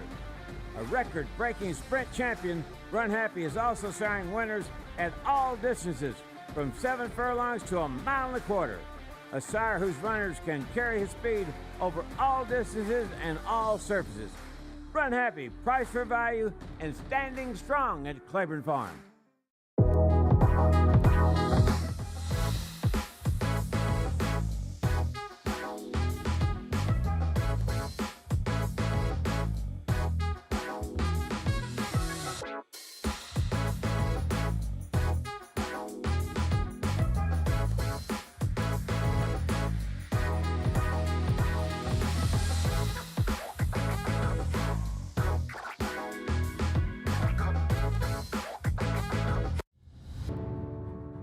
Henderson captures what's inside you. Nature and history are its backdrop. Always familiar, but never the same. So, what's your nature?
Race number 4 coming your way here, just 10 minutes, and you can see the leading jockey at Ellis Park firmly, Gerardo Corrales, 21 wins so far, 18 for Brian Hernandez, and Raylo Gutierrez not too far behind as well.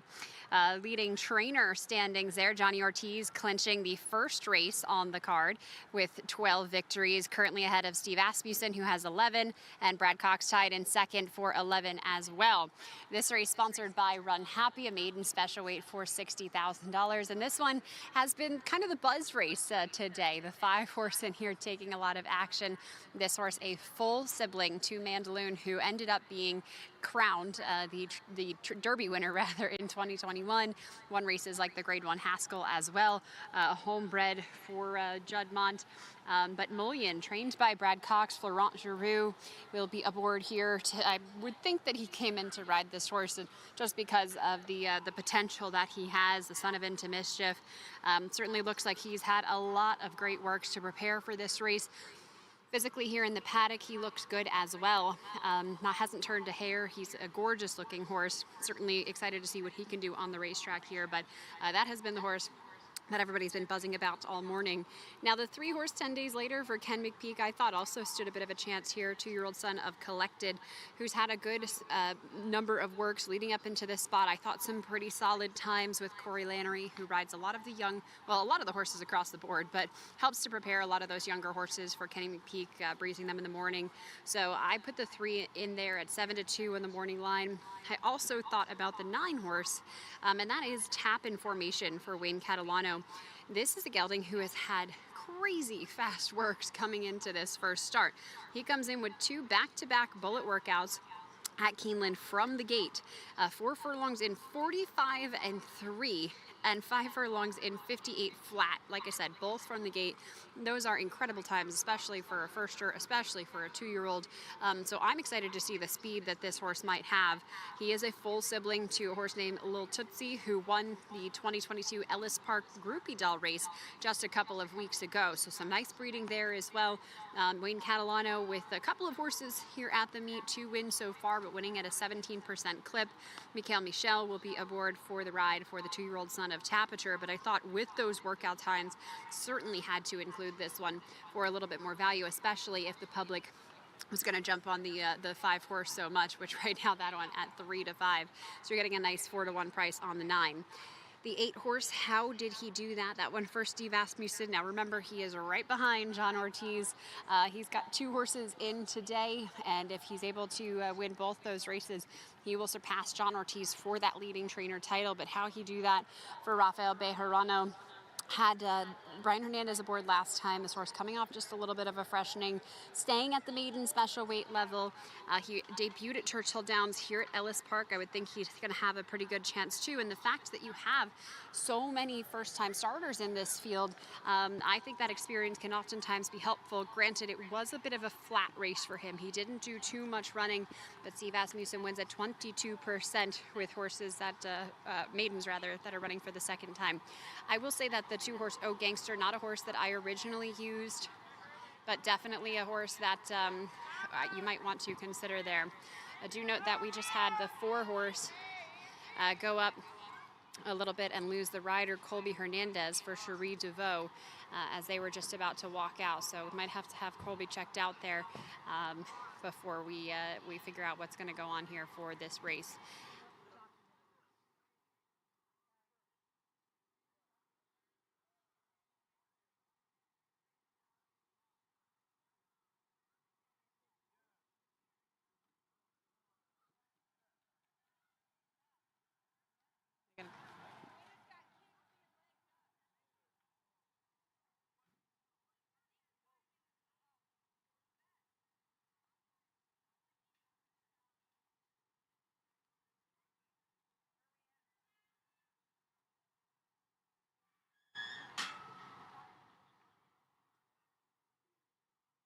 Does look like the rider's up now. On the 4, Colby Hernandez. Looks like he might have gotten kicked in the chest before jumping up on the 4-horse there, but has gotten the leg up, and looks like horses are headed out to the track now just perfectly fine. Best of luck for race number 4, the start of that 50-cent pick 5, just a 15% takeout.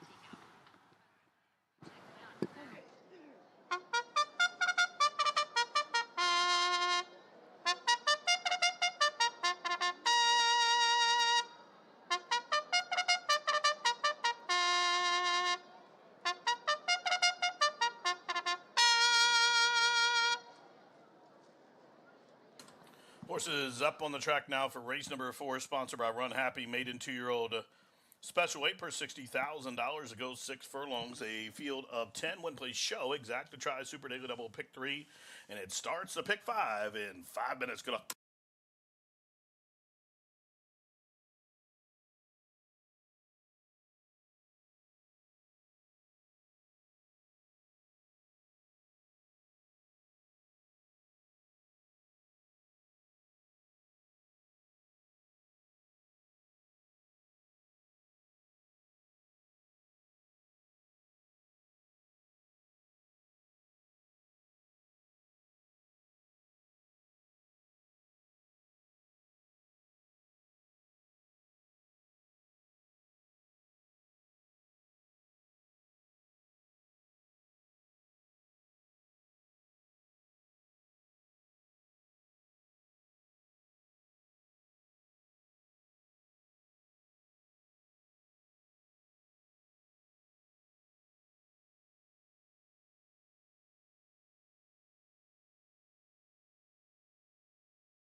Please note the rider off the 9 tap-in formation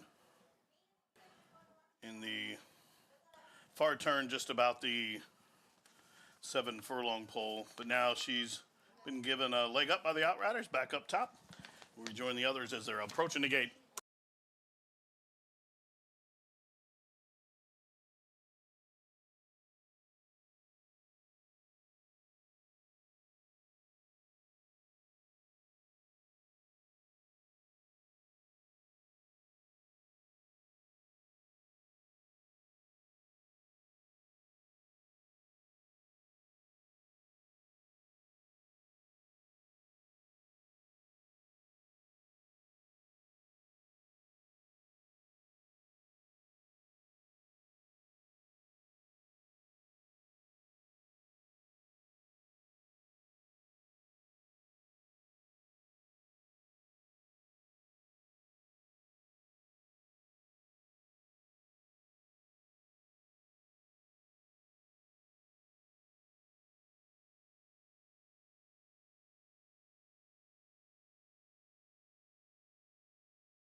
And the 2-year-olds have reached the gate, loading in here. 3 to 5 on Mullion. Who goes in and clear the air to the outside for Will Walden. Field of 10, sponsored by Run Happy or at the post. And they are racing. Good start for tap-in formation. Howdy do that flashing speed. And from between horses, Mullion up into third as they head up the backside. Deep on the course is Clear the A, who came away racing fourth. Endpoint to the inside fifth. Couple lengths further back to Pyrenees, who shaded up to the outside by Single Ruler. Affamato is next. Then a length back to 10 Days Later, and 5 or 6 back to O Gangster. Into the far turn, the quarter 22 and 4, and tap in formation out there showing the way, and showing the way by about 2 lengths. Down on the inside, it's Mullion. Up to that one's outside is Howdy Do That as they continue to race around the turn. 5/16 to go, and it is tap-in formation showing the way. Up on the outside with a 3-wide brush. Here comes Clear the Air from between horses. Howdy Do That. Mullion is a waiting room down along the inner rail. Top of the home stretch and tap-in formation. The son of Tapinger has the lead. Mullion is trying to come and get him to the inside. The brother to Mandaloon is second, but tap-in formation is still there with a 16th to go. Mullion is full press back into second. Tap-in formation still there. Mullion coming up to the inside. I'm going to try to make it close, these to the wire, and a photo finish. Tap-in formation was there every step of the way. Mullion joining the fight in the final strides. A photo finish in 1:10 and 4.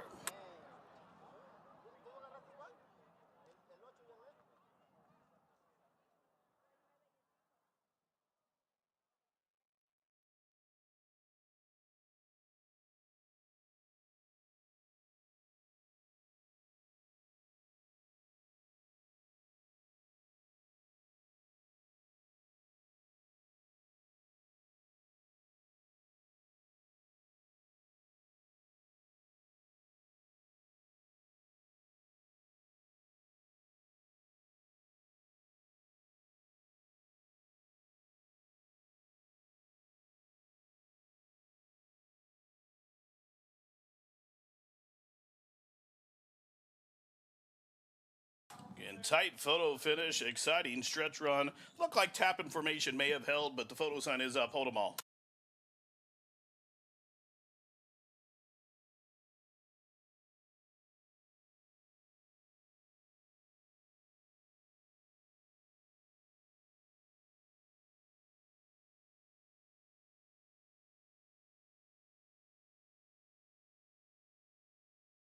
Photo sign comes down, and tap-in formation did hang on. Second, number 5, Mullion. Third, number 3, 10 Days Later. Fourth goes 8. How'd he do that? 9-5-3-8.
Into the winner's circle, sponsored by Run Happy, the fourth race official winner, number 9, Tap in Formation, a 2-year-old Big Gilded Sun by Tapiture out of the De Jour mare, named Informative Style. The winner is owned by Arlene London, trained by Wayne Catalano and Michael Michel, the winning jockey. Number 9, Tap in Formation, covered the 6 furlongs, gate to wire, 110.92 seconds.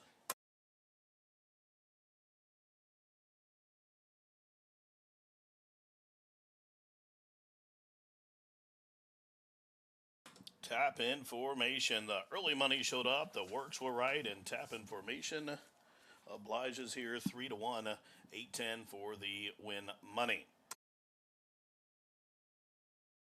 Looking ahead to the 5th race in 21 minutes, it starts the $3 all-turf pick 3 and the late pick 4. Scratch numbers 3 and 6. Jockey change on the 2 is skew to Mitchell Merle.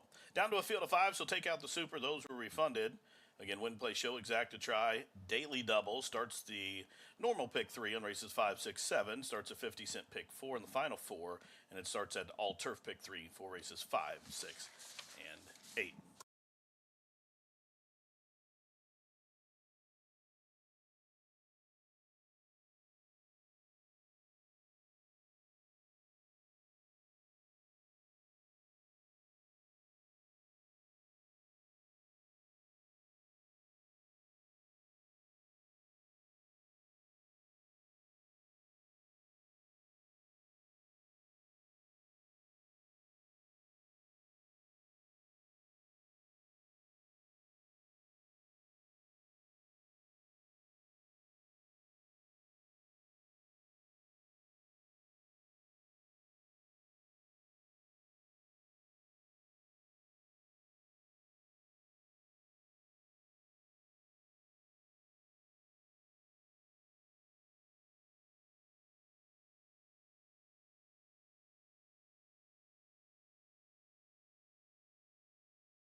And they are racing. Good start for Tap in Formation. How'd he do that flashing speed? And from between horses, Mullion up into 3rd as they head up the backside. Deep on the course is Clear the A, who came away racing 4th. Endpoint to the inside, 5th. Couple lengths further back to Pyrenees, who shaded up to the outside by Single Ruler. Affamato is next. Then a length back to 10 Days Later, and 5 or 6 back to O Gangster. Into the far turn, the quarter 22 and 4, and Tap in Formation out there showing the way, and showing the way by about 2 lengths. Down on the inside, it's Mullion. Up to that one's outside is How'd He Do That as they continue to race around the turn.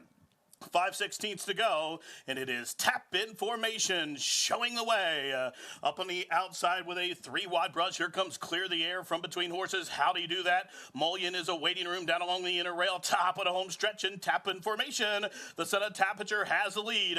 Mullion is trying to come and get him to the inside. The brother to Mandaloon is second, but Tap in Formation is still there with a 16th to go. Mullion is full pressed back into second. Tap in Formation still there. Mullion coming up to the inside. Going to try to make it close these to the wire, and a photo finish. Tap in Formation was there every step of the way. Mullion joining the fight in the final strides. A photo finish in 1:10 and 4.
number one second crop dirt sire of last year, is back and showing a new dimension with winners on turf, dirt, and all weather.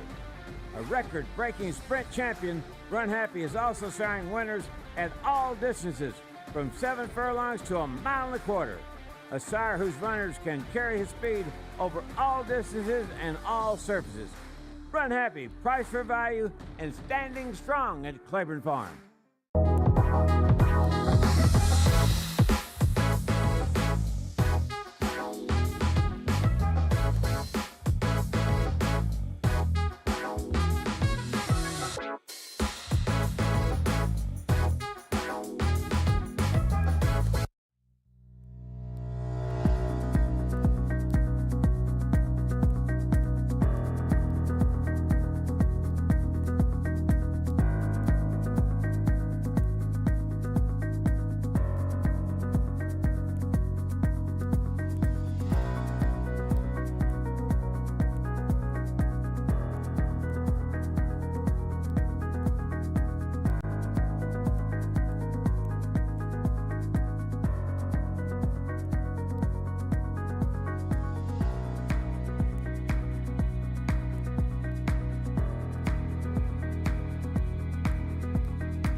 Hey everyone, I'm Pat Day, retired Hall of Fame jockey and winner of 9 Triple Crown races throughout my career. Of the thousands of horses that I rode, 1989 Belmont winner Easy Goer will always stand out as my all-time favorite. So when I traded in my saddle for a golf cart, the choice was simple. A brand new Easy Go from my friends here at ACO Golf Carts. The folks at ACO will set you up with the exact cart you need, whether it be new or used, gas or electric. So when you're looking for a fantastic deal on a cart that runs like a finely tuned thoroughbred, make sure to stop by ACO Golf Carts on Morgan Avenue in Evansville, Indiana.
Race number 5, 10 minutes away here at Ellis Park as we start off that late pick 4 and the $3 all-turf pick 3. 15% takeout for that wager if you're playing along. And myself, Jimmy, and Gene have given it out a few times, so maybe follow our tickets and see if that gets you a victory there to close out the final day here of the Run Happy Ellis Park Summer Meet.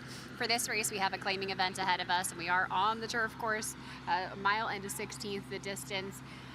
This one, I went to the 7 and the 4 with the scratch of the 6 horse. That was going to be my key horse for some time, but obviously with the scratches, that changed some things up for me quite a bit.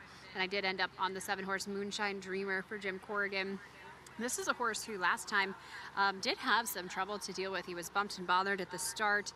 He was in against Social Engagement, who came back to win again in her next start. So I thought there was some decent competition. This is a horse that, you know, should have probably improved a little bit more at the level last time out, but just wasn't able to have a good showing of herself. I do think that she's kind of a need the lead horse, or at least needs to be right there, because the races where she hasn't been able to get out of the gate well, she hasn't been able to be involved in the race early, she hasn't had the best result. But if she's able to have a bit more of an aggressive ride, a good fast start from the gate, she definitely puts in a bit more effort. So she does draw the outside here, but with the scratches, she's not too far from the inside rail.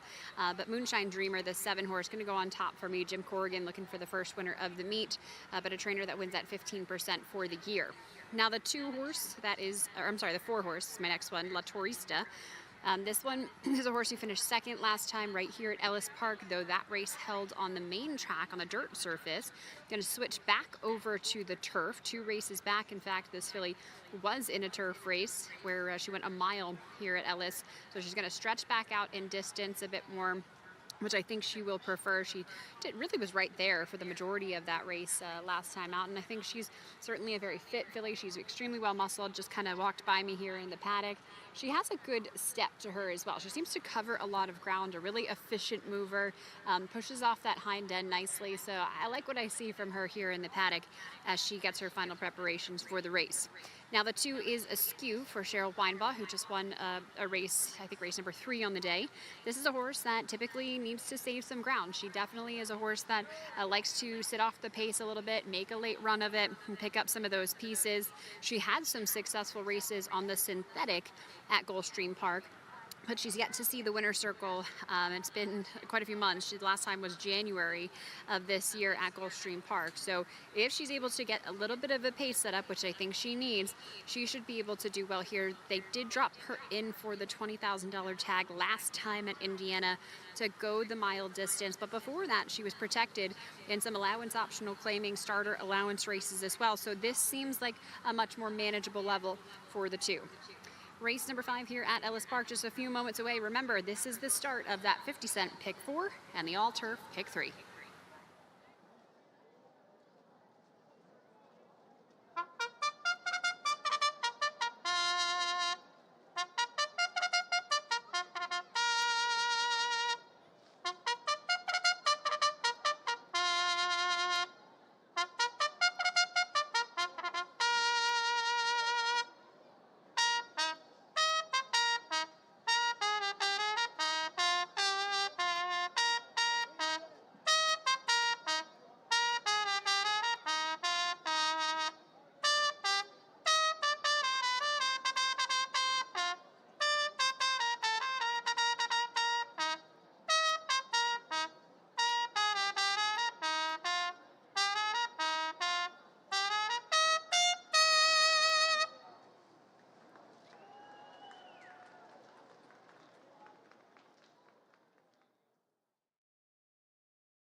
Up on the track for the 5th race, the Wild Turkey Ranch and Big John's birthday run 64.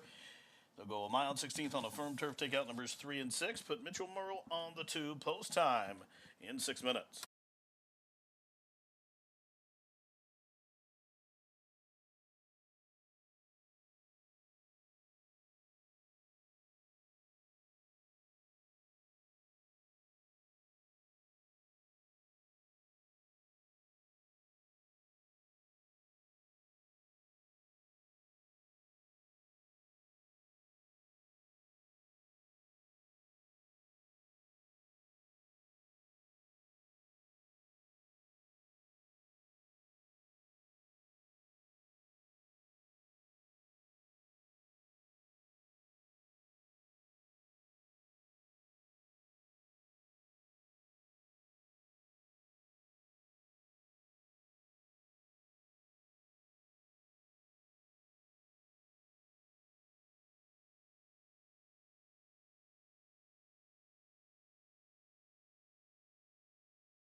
And the horses have reached the starting gate. It's post time for the Wild Turkey Ranch Big John's Birthday Run 64.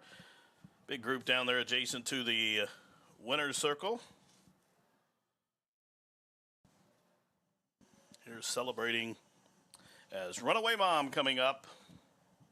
Moonshine Dreamer.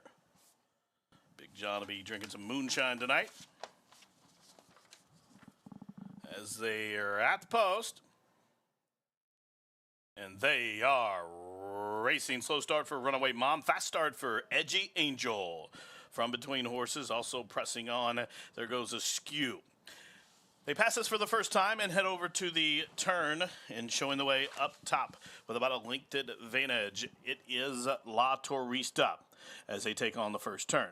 But now coming on through, Edgy Angel shows the way. Edgy Angel just from La Turista as Askew to the inside third. Moonshine Dreamer came away racing in the fourth position and last early. Runaway Mom is fifth, but only about 5 lengths would cover the lot as they have just outside 5.5 furlongs to go. They turn up the backside. Edgy Angel shows the way, the quarter 24 and 4. So soft fractions being set by the pace setter. She shows the way 3 parts of a length to La Turista. Then it's a length and a half back to Askew, who's covered up to the outside by Moonshine Dreamer. And Runaway Mom is still last. She's on the move in about the 3 path past the half-mile pole. The first half-mile was 48 and 3. Edgy Angel now confronted early by La Turista, who pokes the nostril in front into the far turn run. On the inside, Edgy Angel, La Turista, stride for stride. Runaway Mom's up into third, but she's been parked wide for about 1/8 of a mile now. And up the inside is Askew as they race around the turn. Moonshine Dreamer is last. 3/4 quick, 12 flat.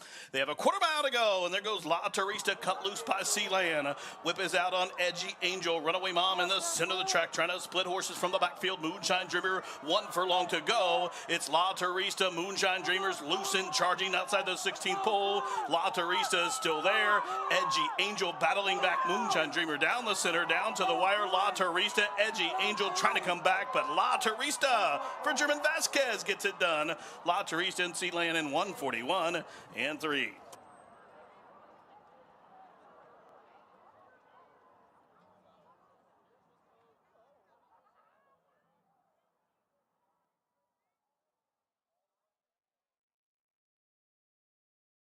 Judges posting top 4. Winner number 4, La Turista. Second number 1, Edgy Angel. Third number 7, Moonshine Dreamer. Fourth goes 5, Runaway Mom, 4175.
In the winner's circle, number 4, La Turista. La Turista, the official winner of the 5th, 4-year-old made owner by Tourist out of the Broken Vow mare named Go Milan Go. The winner is owned by Haney and White LLC. Also, Jaquez Vasquez, Lona Vasquez, and Victor Vasquez, German Vasquez, senior, the winning trainer, and Corey Lannery up top for the winning ride. La Teresa, 3-time winner, home in 141 and 3.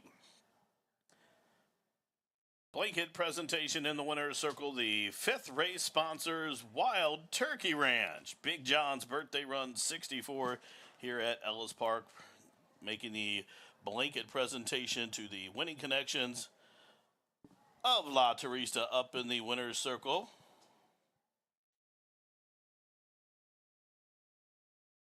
Big John in the house.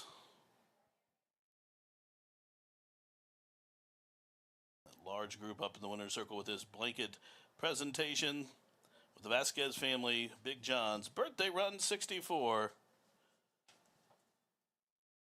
And a Vasquez flex there with the saddle pad.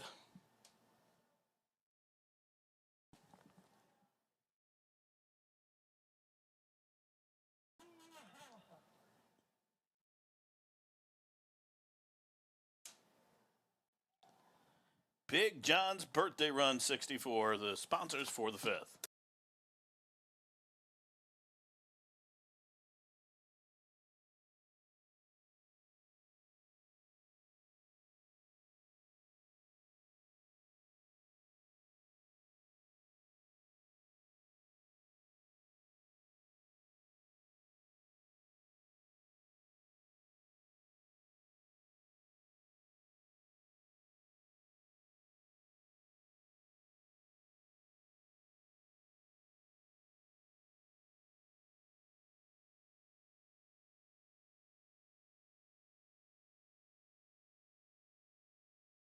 Ladies and gentlemen, at this time, I'd like to direct your attention to the winner's circle, where the trophy presentation being made to the leading jockey of the 2022 meet here at Ellis Park, Gerardo Corrales, up in the winner's circle, accepting the trophy from Ellis Park General Manager, Mr. Jeff Inman.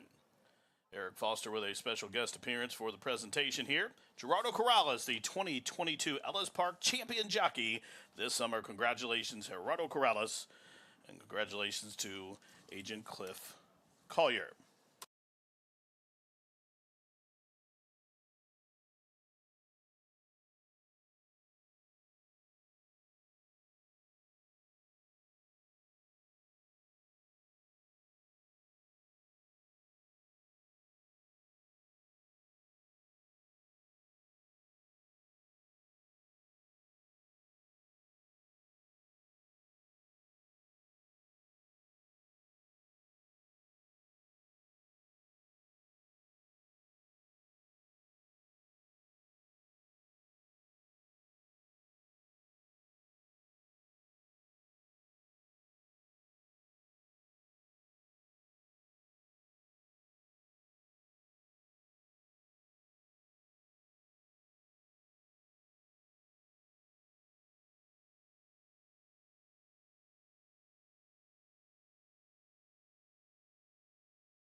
And they are racing. Slow start for Runaway Mom. Fast start for Edgy Angel. From between horses, also pressing on. There goes a skew.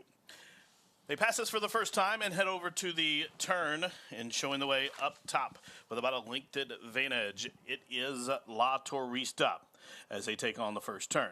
But now coming on through, Edgy Angel shows the way. Edgy Angel just from La Turista as a skew to the inside third. Moonshine Dreamer came away racing in the 4th position, and last early, Runaway Mom is 5th, but only about 5 lengths would cover the lot as they have just outside 5.5 furlongs to go. They turn up the backside.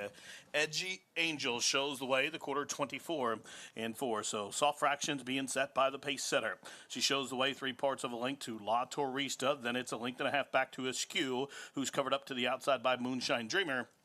And Runaway Mom is still last. She's on the move in about the 3 path past the half-mile pole. The first half-mile was 48-3. Edgy Angel now confronted early by La Teresa, who pokes the nostril in front into the far turn run.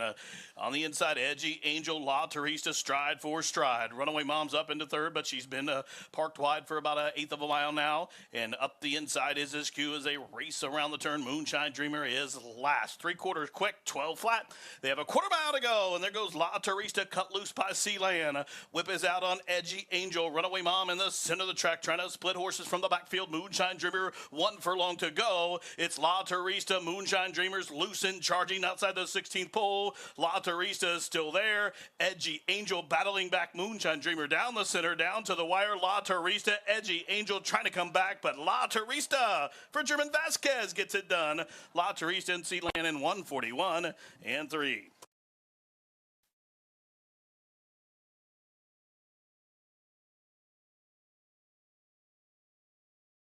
Turn your love of racing into savings with equine discounts through the NTRA. Purchase through equine discounts and receive great savings on well-known brands like John Deere, Sherwin-Williams, Big Ass Fans, Farmers Insurance, and Office Depot. Join thousands of other equine members and support companies that give back to the sport we all love. Call 866-678-4289 or visit equinediscounts.com to start saving today.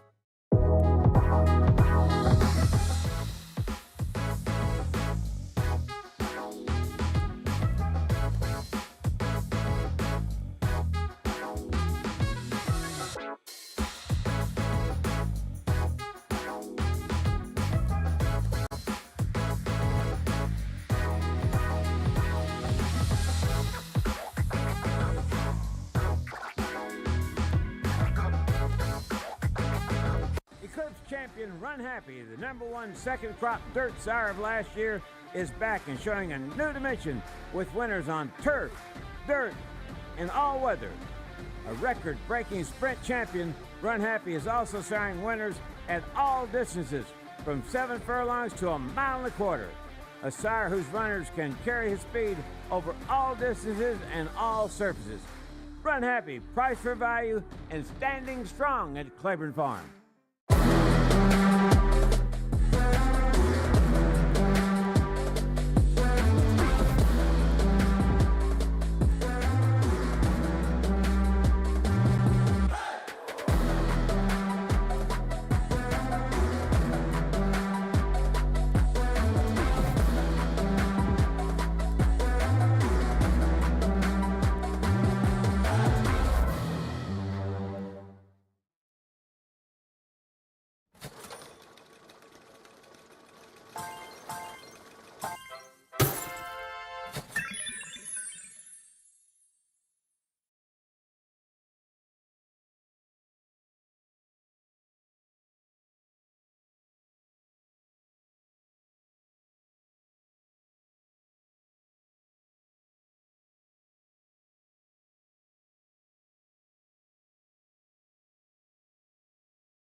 Race number 6, just 10 minutes away here at Ellis Park as we head to our next one here. Another maiden special weight sponsored by Run Happy. This one for the 2-year-old fillies, and will be held on the turf course at 5.5 furlongs.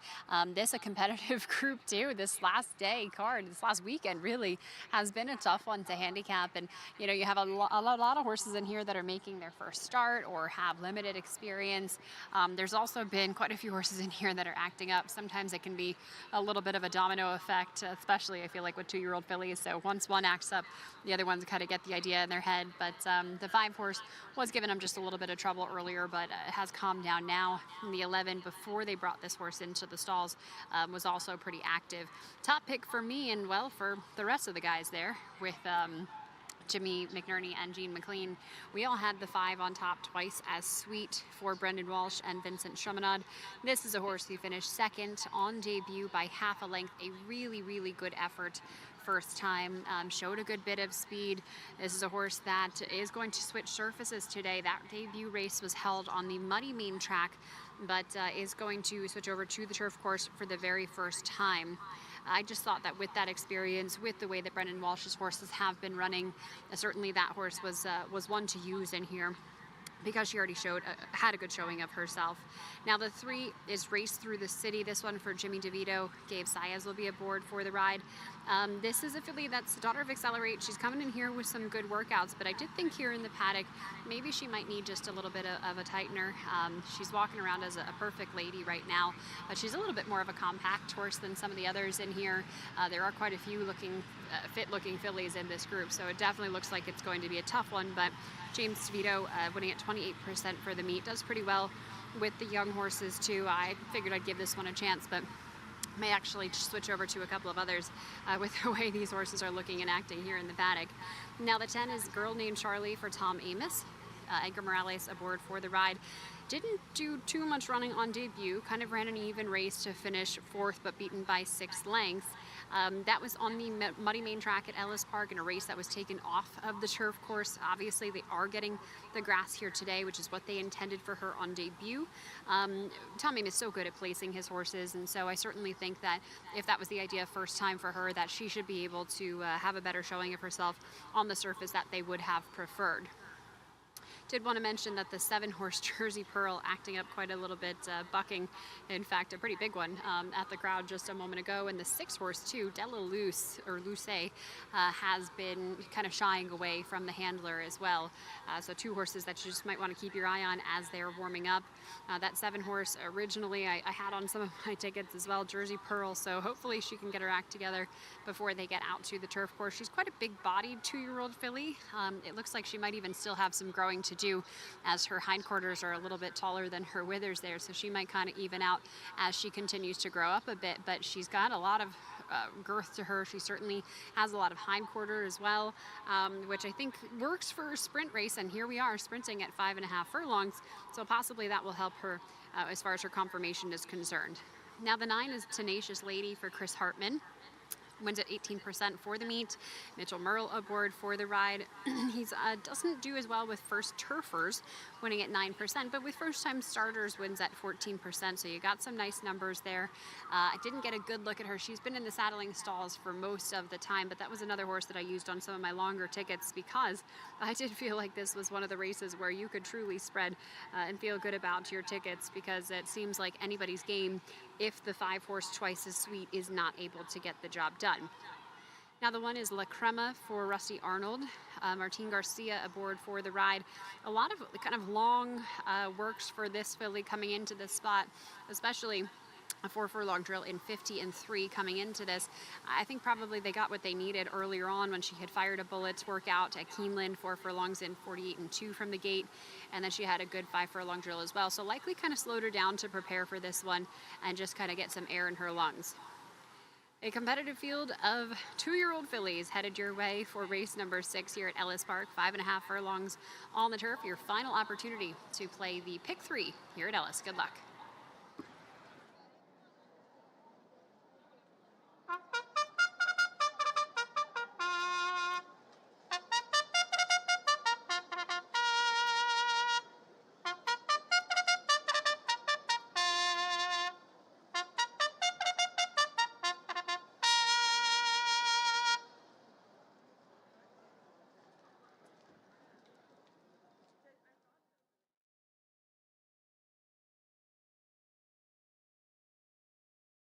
On the track for the 6th race, race number 6 at Ellis Park.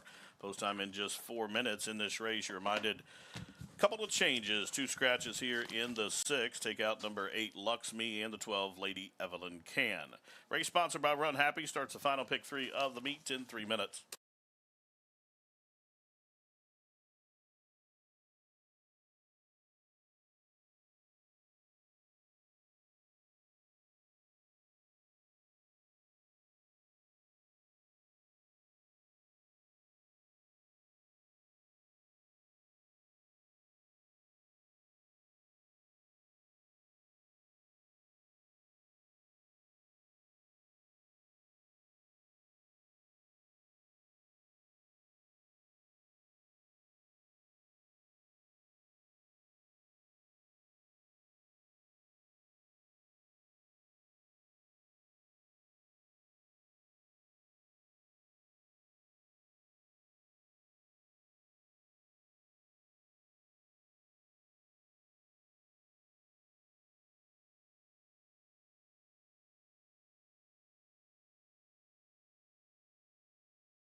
And they've reached the gate. It's post time. Made in Philly 2-year-olds loading in here twice this week coming up for Godolphin.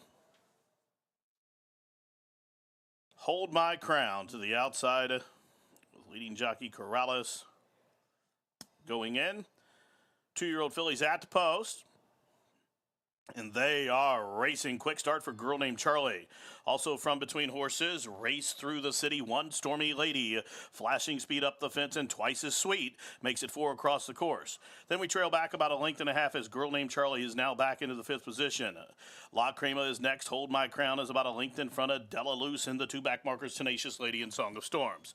Up the backside they go with 3 furlongs to go, and it's One Stormy Lady and Race Through the City. They lead a length and a half to Twice as Sweet to the inside, who's poised from 3rd. Jersey Pearl trying to cover her up from the outside in 4th. Still 5 back to Girl Named Charlie with a quarter to go. Race Through the City now overtakes One Stormy Lady as Godolphin's Twice as Sweet tips out. Here comes the daughter of Candy Ride, top at a home stretch. One Stormy Lady is still there. Here's Twice as Sweet bearing down to the outside. Race Through the City to the inside. One Stormy Lady, Twice as Sweet as they have a 60 to go. Here's Twice as Sweet pressing past by. Race Through the City to the wire, Twice as Sweet at 3 to 5 gets it done. Girl Named Charlie tagged Race Through the City on the line for the place spot, and then it was Jersey Pearl in 4th. A running time for the winner, 1:01, and for Twice as Sweet in start 2, a Maid No More.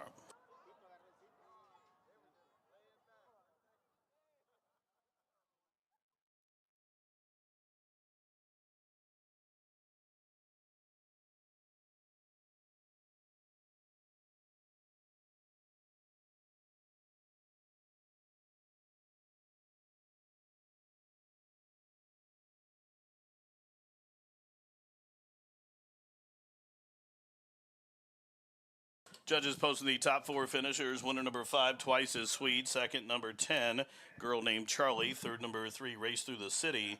And 4th to 7, Jersey Pearl. 5, 10, 3, 7.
In the winner's circle, number 5, Twice as Sweet. Twice as Sweet.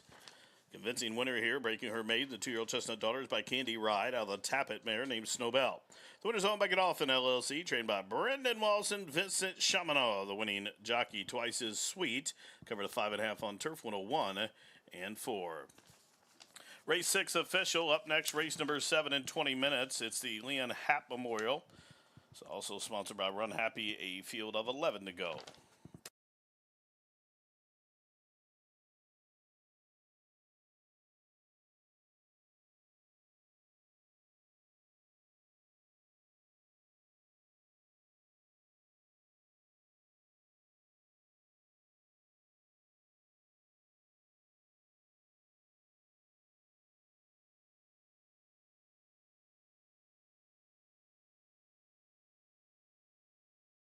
Post. And they are racing. Quick start for Girl Named Charlie. Also from between horses, Race Through the City, One Stormy Lady. Flashing speed up the fence and Twice as Sweet makes it 4 across the course. Then we trail back about a length and a half as Girl Named Charlie is now back into the 5th position. La Crema is next. Hold My Crown is about a length in front of Della Luce and the 2 back markers, Tenacious Lady and Song of Storms. Up the backside they go with 3 furlongs to go, and it's One Stormy Lady and Race Through the City. They lead a length and a half to Twice as Sweet to the inside, who's poised from 3rd. Jersey Pearl trying to cover her up from the outside in 4th. Still 5 back to Girl Named Charlie with a quarter to go. Race Through the City now overtakes One Stormy Lady as Godolphin's Twice as Sweet tips out. Here comes the daughter of Candy Ride, top of the home stretch. One Stormy Lady is still there. Here's Twice as Sweet bearing down to the outside. Race Through the City to the inside. One Stormy Lady, Twice as Sweet as they have a 60 to go. Here's Twice as Sweet pressing past by. Race Through the City to the wire. Twice as Sweet at 3 to 5 gets it done. Girl Named Charlie tagged Race Through the City on the line for the place spot, and then it was Jersey Pearl in 4th. A running time for the winner 101, and for Twice as Sweet in start 2, a Maid No More.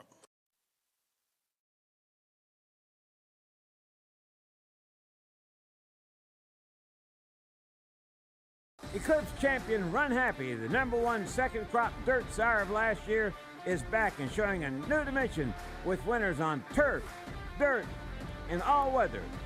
A record-breaking sprint champion, Run Happy is also showing winners at all distances from 7 furlongs to 1.25 miles. A sire whose runners can carry his speed over all distances and all surfaces. Run Happy, price for value, and standing strong at Claiborne Farm. There's no doubt that Kentucky breds are #1. We never could compete with New York and Florida and all those tracks. We needed a boost, and HHR has given us that boost. The purses that the Kentucky breds are now running for matches how dominant they are. We really have an opportunity to create new jobs and new tax revenue for the state on a year-round basis. This is just the beginning. I don't think anybody has any idea how good it's going to get. Viva la Hípica de Ellis Park.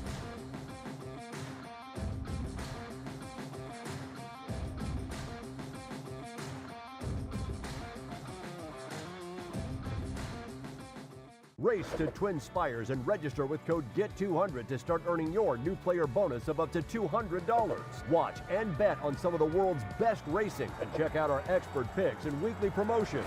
Twin Spires. Download the app now. It's so cold.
Race number 7 just 8 minutes away as we've got a 1 mile main track event, a maiden special weight sponsored by our friends at Run Happy for the 2-year-old horses.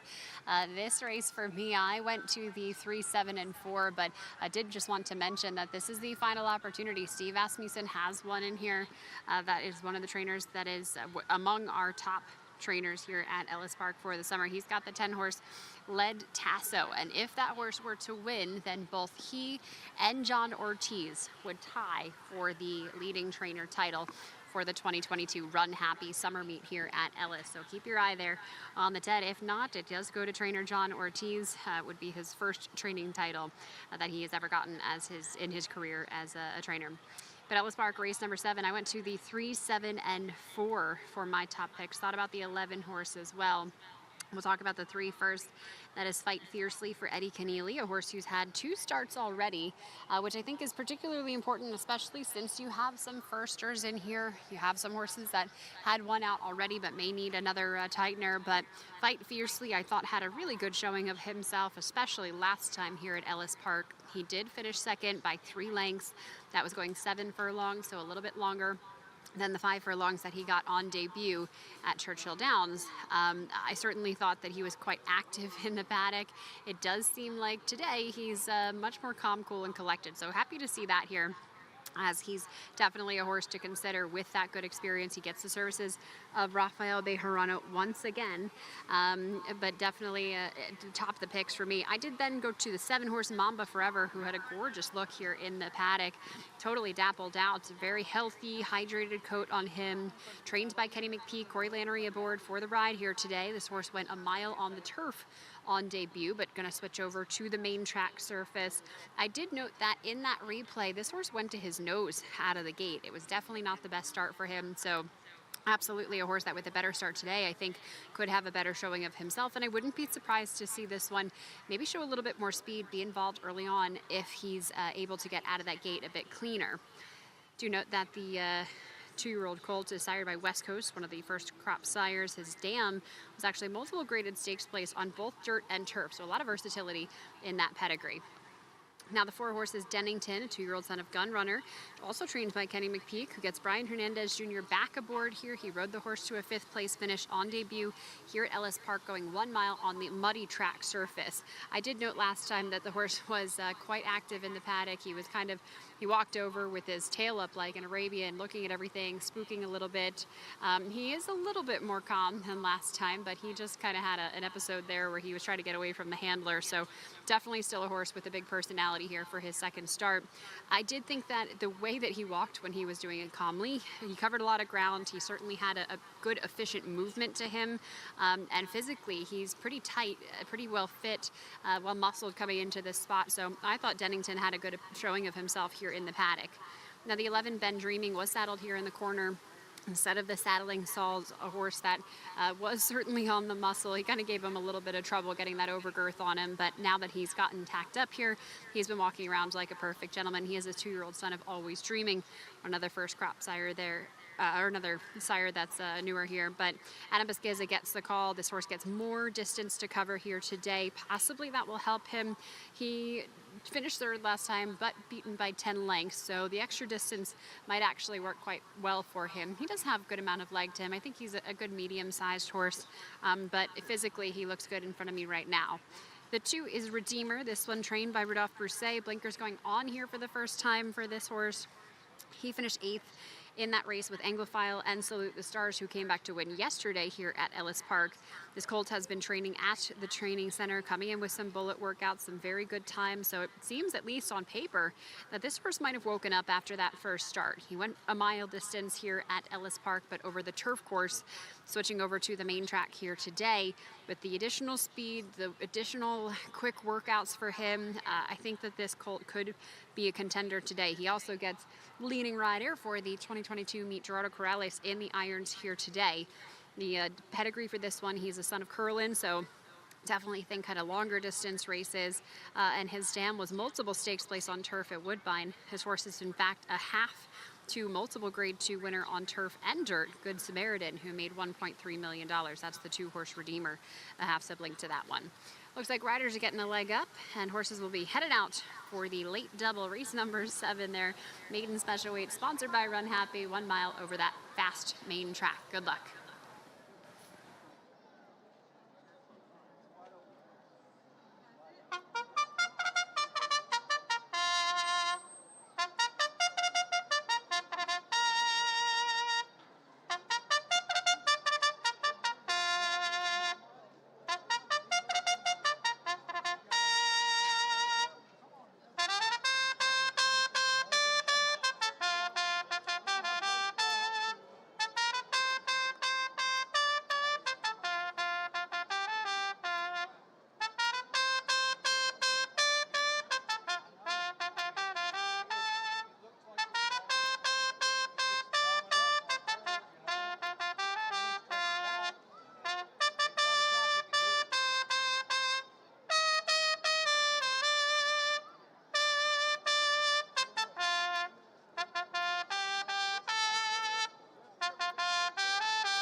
On the track for the 7th race from Ellis Park, race number 7, sponsored by Run Happy, is the Leon Happ Memorial, a field of 11 to go a mile on the main.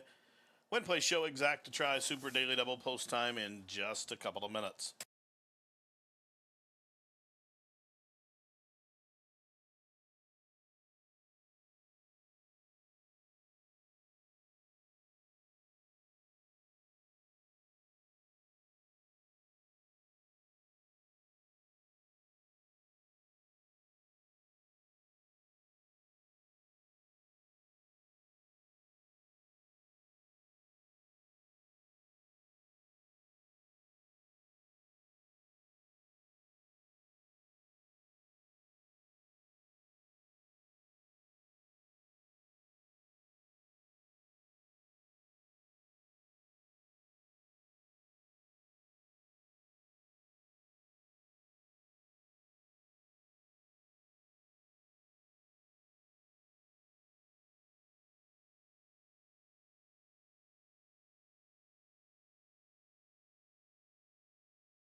And the horses have reached the starting gate. It's post time for race 7, sponsored by Run Happy.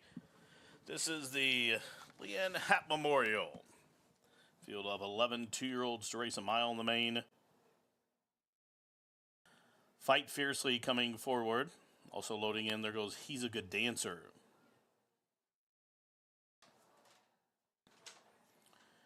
He's a Good Dancer locked up. Dennington. Start 2 for McPeak, catches a fast track today. Here's Lead Tasso. Asmussen sending this one out. Final chance to tie Johnny Ortiz for the leading trainer of the meet. Record point for the coach going in. Just waiting on Double Down Stables, Bent Dreaming to the outside.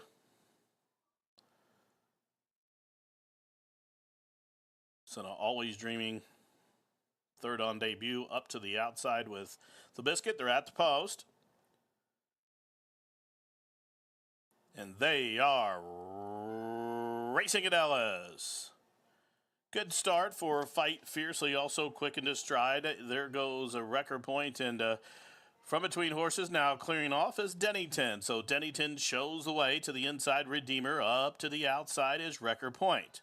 Down on the inside, it's Fight Fiercely as Ben Dreaming covers that one up to the outside. 2 lengths for the back, He's a Good Dancer is next. Down on the inside, Infinite Experience, Lead Tasso is next. And about 7 off the pace, Mamba Forever is about 6 in front of Olathable. And at the back of the pack, the gray, Ghost Strider is last of them all. The quarter 24 and 1. A dozen would cover him up the backside at the peak patch. 4.5 furlongs to go. And it is Dennington, the son of Gunrunner, towing along Record Point as they continue to run up the backside. Redeemer to the inside from third. Ben Dreaming a close-up fourth. In between horses, Fight Fiercely is next. A couple lengths for the back on the move. Here comes Lead Tasso in the red silks. And then it's Mambo Forever. He's a Good Answer. And still 2 or 3 back to Infinite Experience. A link to Olathable. And Ghost Rider has always been last. Rounding the turn. 5/16 to go. Half mile slow. 49 seconds flat. And it's Dennington still there. Up to the outside. Record Point still trying to press on past. 4 back to Redeemer and Ben Dreaming. And up the inside comes Fight Fiercely to the top of the home stretch. It is Dennington who will cut the corner. Record Point to the outside. Upset Minded. Still 3 back to Redeemer. Up the inside is Fight Fiercely inside the final furlong. Dennington well handled by Brian. Will have to brace for the challenger Redeemer, who's rolling down the stand side. It is Dennington. Redeemer is getting to him. Here comes Redeemer sweeping past to win it. Redeemer closes in well to tag at Dennington on the wire. Record Point was third. Fight Fiercely fourth. 1:38 and 4.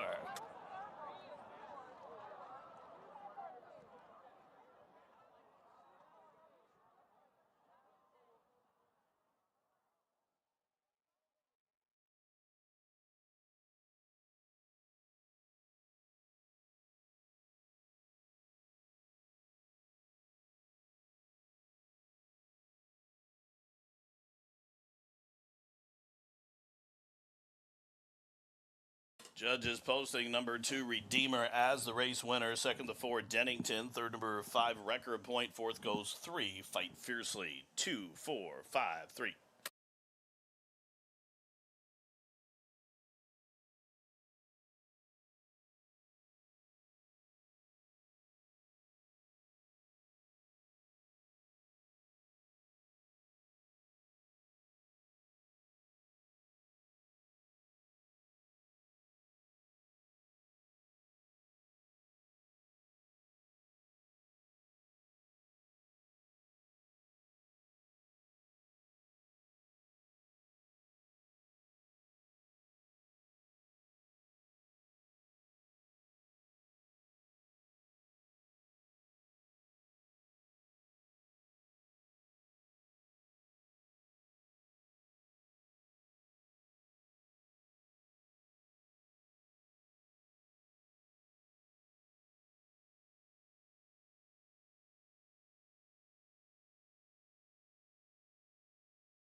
2, 4, 5, 3 unofficial.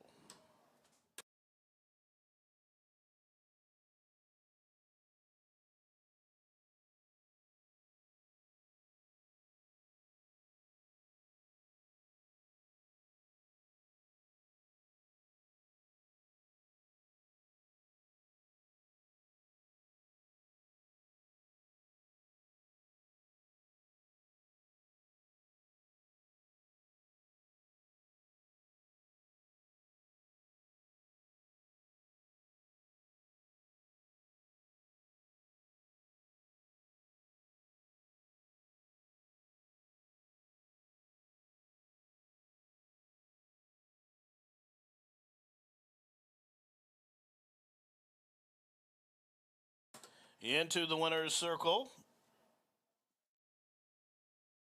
Redeemer on dirt debut breaks the maiden here. 2-year-old chestnut son of Curlin out of the pulpit mare named Pull Dancer. The winner owned by Windstar Farm in partnership with Sienna Farm.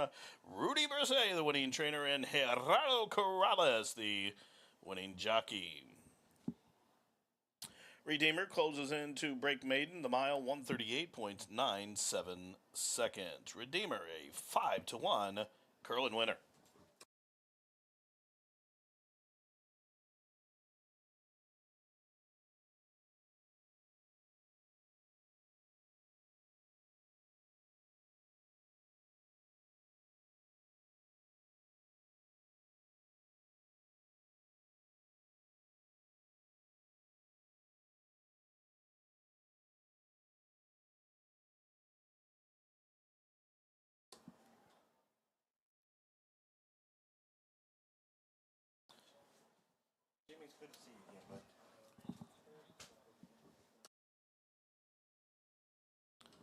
Race 7 is official. Up next, race number 8, the Shannon House Memorial, sponsored by Run Happy. Scratch numbers 1 and 8. Blanket presentation up in the winner's circle. Race number 7, the Leanne Happ Memorial. Again, the blanket presentation for the Leanne Happ Memorial here for race number 7. Large group of friends and families here to remember her with this blanket presentation for race number 7.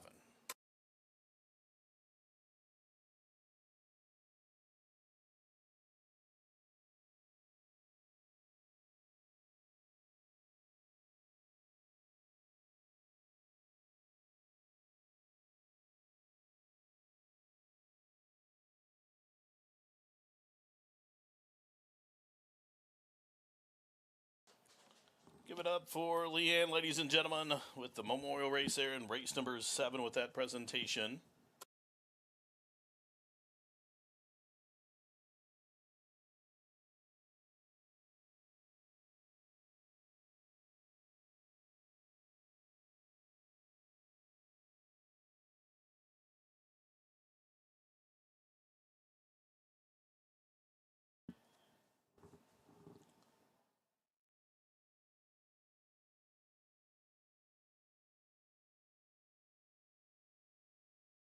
Coming up momentarily here, we will have the presentation for the 2022 leading trainer for this summer at Ellis Park.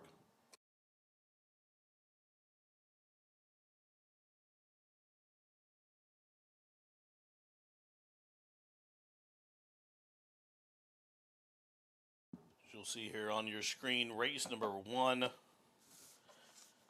We started the day with a 3-way tie for the trainer standings, and in the opener, number 9, A Little Wild, you see crossing the line there, a Wilman son of Union Rags to clinch the title there for Johnny Ortiz, the 2022 leading trainer here at Ellis Park. Against up in the winner's circle, making the presentation for the 2022 leading trainer, racing secretary and director of racing, Mr. Daniel Bork, making the presentation to John Ortiz up in the winner's circle. Congratulations, Johnny Ortiz and staff here for the presentation, accepting that trophy there for the leading trainer of the 2022 Ellis Park Summer Meeting. Again, getting the trophy from Dan Bork. Now, ladies and gentlemen, I'd like to continue to direct your attention to the winner's circle, where Megan Devine will be on hand to interview the man of the hour, the leading trainer, Johnny Ortiz, here in the winner's circle. Thanks so much, Jimmy. Yeah, I am thrilled to be here with Johnny Ortiz as he accepts his first ever leading trainer title. Johnny, you came to this meet and you said, I'm going to win the title. I think it was the first day of racing. Tell me about your plan here and big congratulations. No, thank you. I really appreciate it. First of all, I want to thank Ellis Park and their staff. We're talking about, not just the racing office. We're talking about the security, all the hospitality that we have here, fantastic place to be. I love being here. I've always run here since I was an assistant trainer for Kellen Gorder. We won the title. We tied it with Buff Bradley with Kellen Gorder, and it's just been my dream to come back and win it for myself. I'm just really happy to be here again. Thanks to Ellis Park and an amazing job that they do here for the racing and the community. I want to thank the fans, everybody that comes out here. It's just amazing to see the crowd that always comes out and how much they recognize me, and they're good fans. I'm just happy to be here. Certainly, you're a young guy. You've only been out on your own for a couple of years. Not only did you have your first Kentucky Derby contender this year, 2022 has obviously been a big year. You were up against Hall of Famer Steve Asmussen and Brad Cox to get this leading trainer title. What did that mean to you to be in the ranks with those guys? Those guys, I admire them my whole entire life. I appreciate them. I call them when I need any advice, and they've always been there for me. And to be able to be running 1, 2, 3 with them, I ran third at Oakland in the standings against them, and now to beat them, this is my Saratoga meet, and then the people that come out here, they understand this is our Saratoga, and it's just as important. And to me, it means a lot. Running against Brad Cox, Steve Asmussen, Kenny McPhee, and everybody that's just stables here. This is a fun meet. Everybody wins here, and this is what we do. We're here to run and win, and this is what we live our lives for. Well, Johnny, certainly congratulations. This is just the beginning for you. Thank you. I want to also thank you, Ray Lou Gutierrez, for such a great ride, such a great part of the team. Daniel, my brother, has been a great assistant trainer, and Sandra Washington, who ran this meet here at Ellis Park. She's done an incredible job. I'm very proud of her. Excellent. Congratulations. Thank you. All right, Johnny Ortiz, your 2022 leading trainer here at Ellis Park.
And they are racing at Ellis.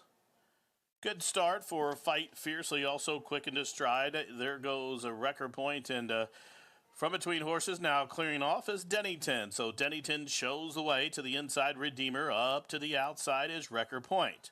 Down on the inside, it's Fight Fiercely as Ben Dreaming covers that one up to the outside.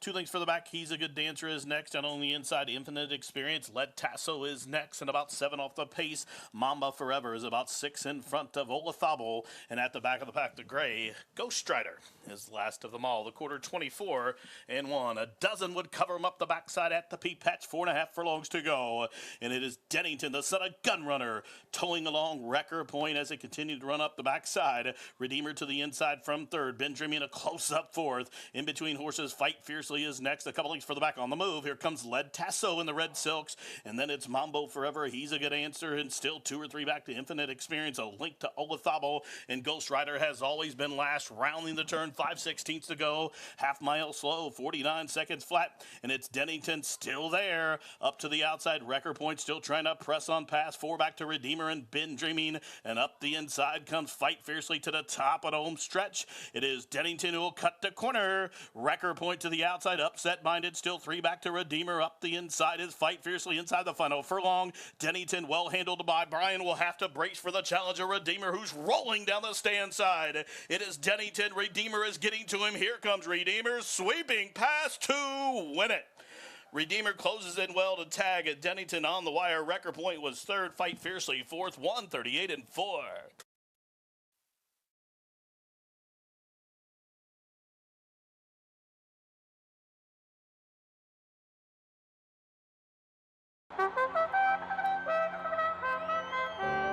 Former Kentucky First Lady Jane Beshear and the Kentucky Cancer Program started Horses and Hope to provide breast cancer education and screening to underserved workers in Kentucky's horse industry. Outreach programs started on the backside of the track, then expanded to Pink Race Days honoring breast cancer survivors, along with education for race fans. Horses and Hope was part of the inaugural Kentucky Oak Survivors Parade. Today, thanks to generous donors, a Horses and Hope cancer screening van delivers mammograms and other screenings to insured and uninsured populations.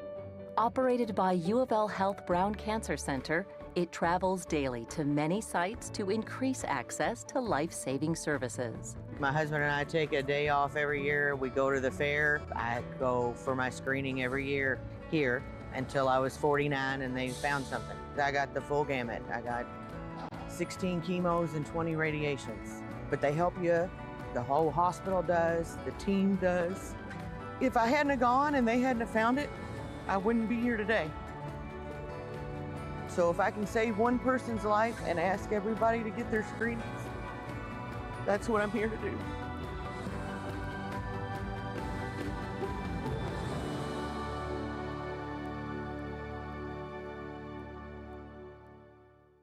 Eclipse champion Run Happy, the #1 second crop dirt sire of last year, is back and showing a new dimension with winners on turf, dirt, and all weather. A record-breaking sprint champion, Run Happy is also siring winners at all distances, from 7 furlongs to 1.25 miles. A sire whose runners can carry his speed over all distances and all surfaces. Run Happy, price for value, and standing strong at Claiborne Farm. Brewed with Valencia orange and coriander, Blue Moon is one of a kind. Something this unique could hang in a gallery. But then, you wouldn't be able to grab it. Sure, something so well crafted might belong in a frame, but then you wouldn't be able to drink it. So, we framed it with our signature glass instead. Blue Moon, one of a kind, every time. I'm gonna ride.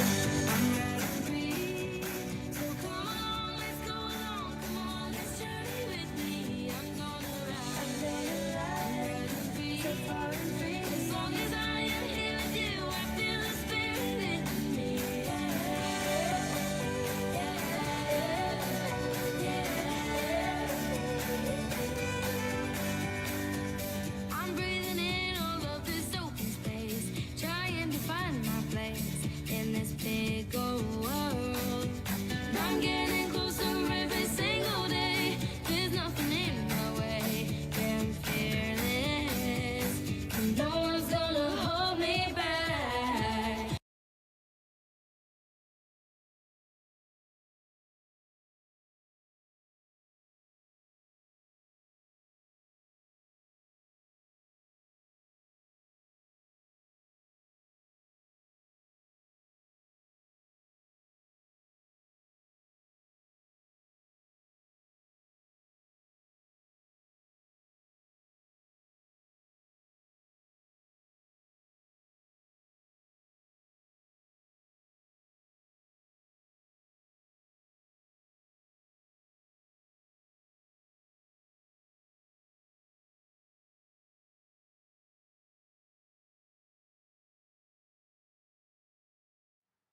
The final race of the 2022 Run Happy Ellis Park Summer Meet is finally upon us here as we get to race number 8. And just wanted to take a moment to say how much fun this meet has been. Certainly a fantastic racing meet to celebrate 100 years here at Ellis Park. It has been quite a race meet, one that's certainly memorable, not only because of the history, but also everybody that won here, everyone that had come out to support all the events that we have, obviously the fans, the management, all across the board. Certainly an Ellis Park meet for the books, and big congratulations to leading jockey Gerardo Corrales and also leading trainer John Ortiz, getting his first ever leading trainer title here at Ellis Park. Certainly something special. The last race of the meet will be a Run Happy maiden special weight for $60,000 for horses 3 years old and up. 1 mile and a 16th the distance on the grass here. A few scratches to note in this field. The 1 and the 3, the 8 are also out, which made the field a little bit more compact than originally planned. Top picks for me, I went to the 956. For my top selections, with the 9-horse Grand K on top. A 3-year-old son of Uncle Mo, trained by Shug McGahee, ridden by Vincent Chaminade, who's done very well here. The French rider that's been riding here in the U.S. and at Ellis Park so far this summer. Just a limited amount of mounts for him so far this meet, but winning at 23%, and definitely a name that you're going to want to keep up with here. We've seen a good number of jockeys really make an impact here for the meet, and that's one of the names going forward here on the Kentucky circuit or in the U.S., wherever he decides to go, should certainly look out for. But this colt, I thought, with the races that he's been in so far, he actually debuted at Gulfstream Park during the championship meet. Always tough to do. He finished 10th, didn't really do much running that day. After that, they brought him to Tampa for a little bit of a softer field, and he was able to improve to finish 3rd, beaten by just 2 lengths against a couple of horses that came back to win their next starts. Now, after that, they brought him to the New York circuit. It was certainly very competitive there. He ran up against Baltus, who went on a bit of a winning tear in some spots. And then, of course, at Saratoga last time on July 14th, anytime you go to the Saratoga meet, you certainly have to consider just how tough that competition is. And this horse didn't do too much running. He just kind of sat off the pace and wasn't able to close. Now, today, I think that this group is the perfect group for him to be in against to try to get that maiden special weight victory. As far as his physical look is concerned, he's a good size colt. He's got a big, wide foot to him as well. I think certainly looks like he should be able to grab a hold of the turf course here at Ellis Park, and he has a lot of very good front action as well, which is typical, that scopy kind of front look that you like from the turf horses. Obviously, that's what they intended him for from the beginning. He's out of a Giants Causeway mare, so he's got lots of breeding there. And the dam, in fact, made $700,000, was a 2-time graded stakes winner on the turf at tracks like Saratoga and Keeneland. So all that is there, which is why they've run him on the turf for his entire career. But I thought certainly a standout in this field. And right now, I think is at 2-1, is actually taken a good bit of action, cutting that morning line odds in half.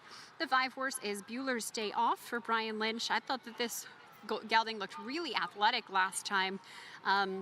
He finished 3rd by just a neck with Giovanni Franco in the irons, who will be aboard again today. And that was a race that was taken off the turf course. They did intend for this one to get the grass yet again, but obviously with the rain that we had at that time, he had to be moved to the main track, and the surface was listed as good that day. So it did still have a bit of moisture in the surface. Getting to the grass here today, I think we'll see a better showing of himself. He doesn't have to improve too much in order to hit a trip to the winner's circle with the running that he's done so far. And also trainer Brian Lynch, obviously intending this one from the grass, but moving horses, running horses that have run on the dirt, and then on the turf, he wins at 17% with a pretty good sample size.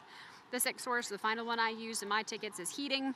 This one a half to Channel Cat, who made $1.4 million, a multiple graded stakes winner on turf, including the Grade 1 Man of War, the Bowling Green at Saratoga. Blinker's going to go on for this one for Jim Corrigan. With all that turf breeding, certainly had to consider there more towards the outside.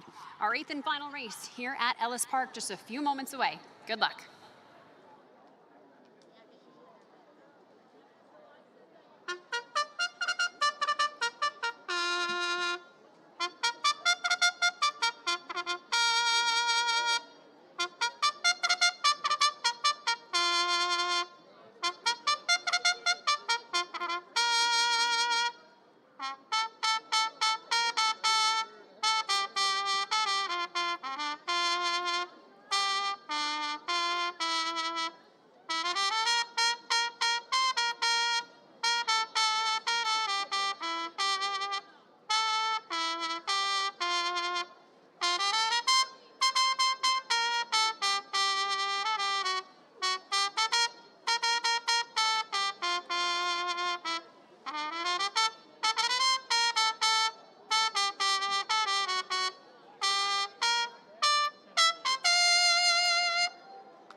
The horses on the track in the post parade for the final time for the 2022 race season, sponsored by Run Happy here at Ellis Park. Race 8 named the Shannon House Memorial. These are maiden special weight swords for a purse of $60,000 to go a mile and 16th on the turf.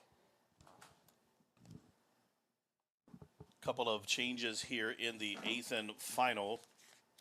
Scratch number 1, Kansas Comet. Scratch the 8, Simply Jack. Numbers 1 and 8, scratch from the finale. Win Place Show, Exacta Tri Superfecta.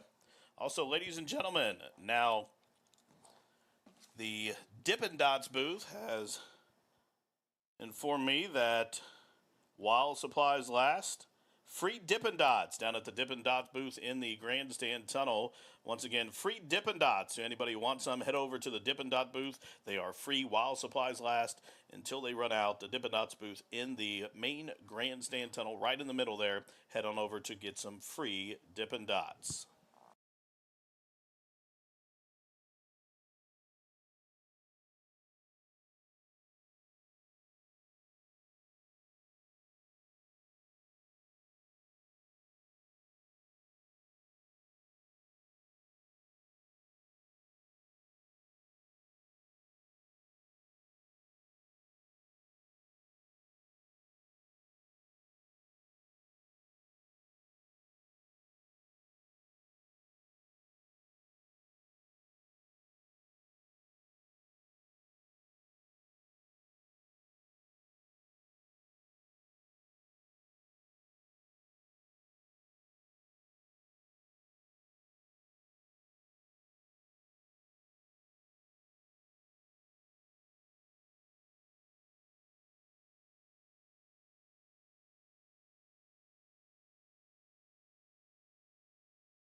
Loading in here for the 8th and final, sponsored by Run Happy.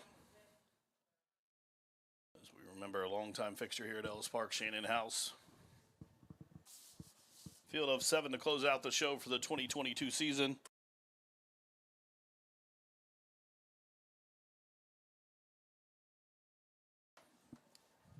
Alianabi. Coming up is Grand Key to the outside. They're at the post.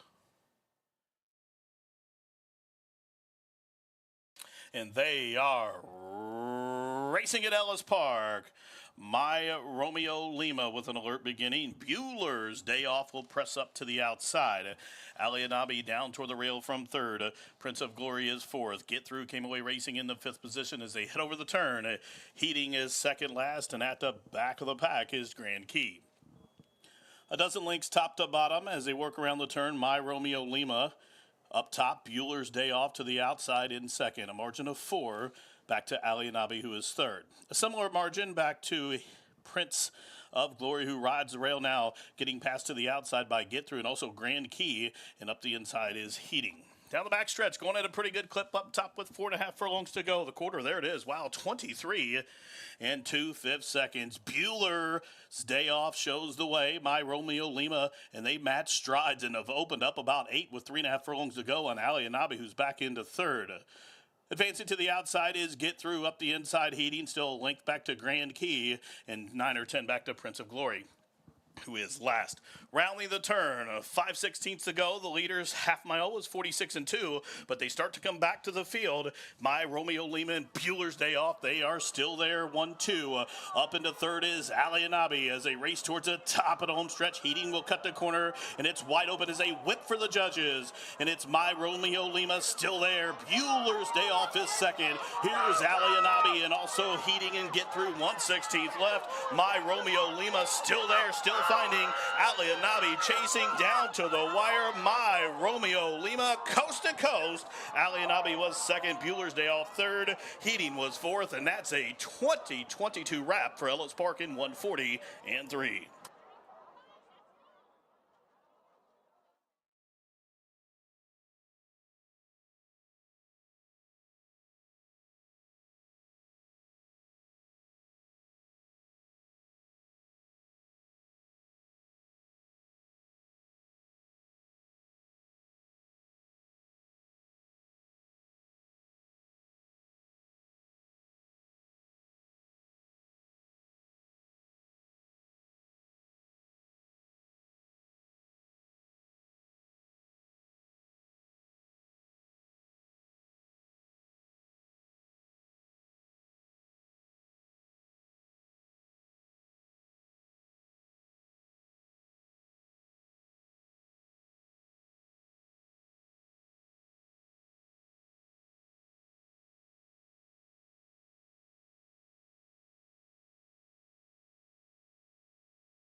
Judges posting number 3, My Romeo Lima, the race winner. Second, number 4, Ali Anabi.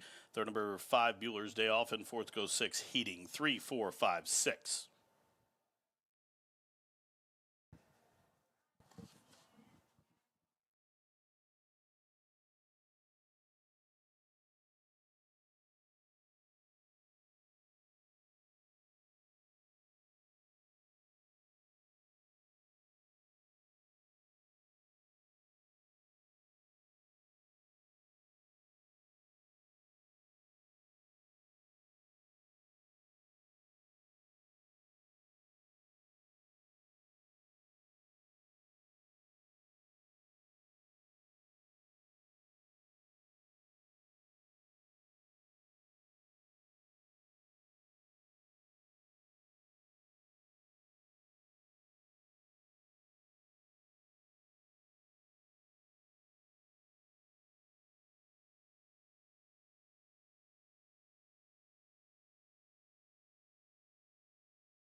Entering the Jeff Hall Winners Circle, number 3, My Romeo Lima.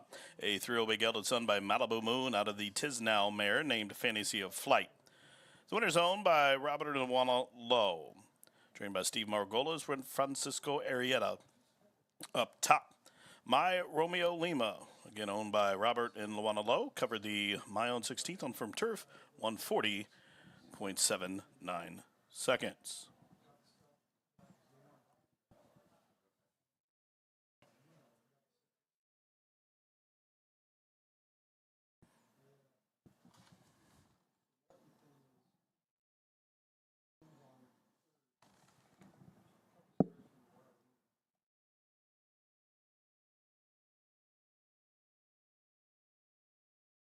Ladies and gentlemen, at this time, Ellis Park would like to direct your attention to the Winner's Circle, where we remember one of our own, Mr. Shannon House. Longtime fixture here at Ellis Park, unfortunately passed away back this winter at Turfway Park. And race 8 name for Shannon, the Shannon House Memorial. Large group of friends, co-workers up in the Winner's Circle here, and also Father Gary House here as well. You'll see Mr. Gary House in the middle. Outrider John Lee Wells, Beth Bungard, several members of the backside trainers, and also the gate crew here, the Shannon House Memorial, Race 8.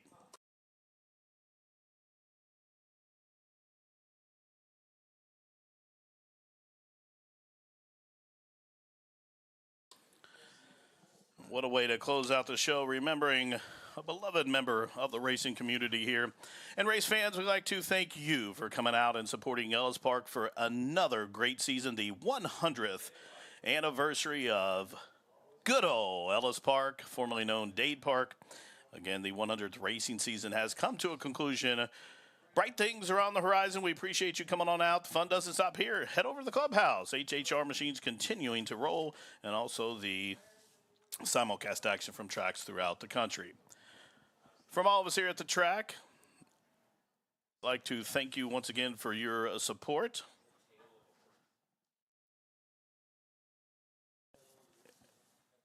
And we have one more presentation up in the Winner's Circle.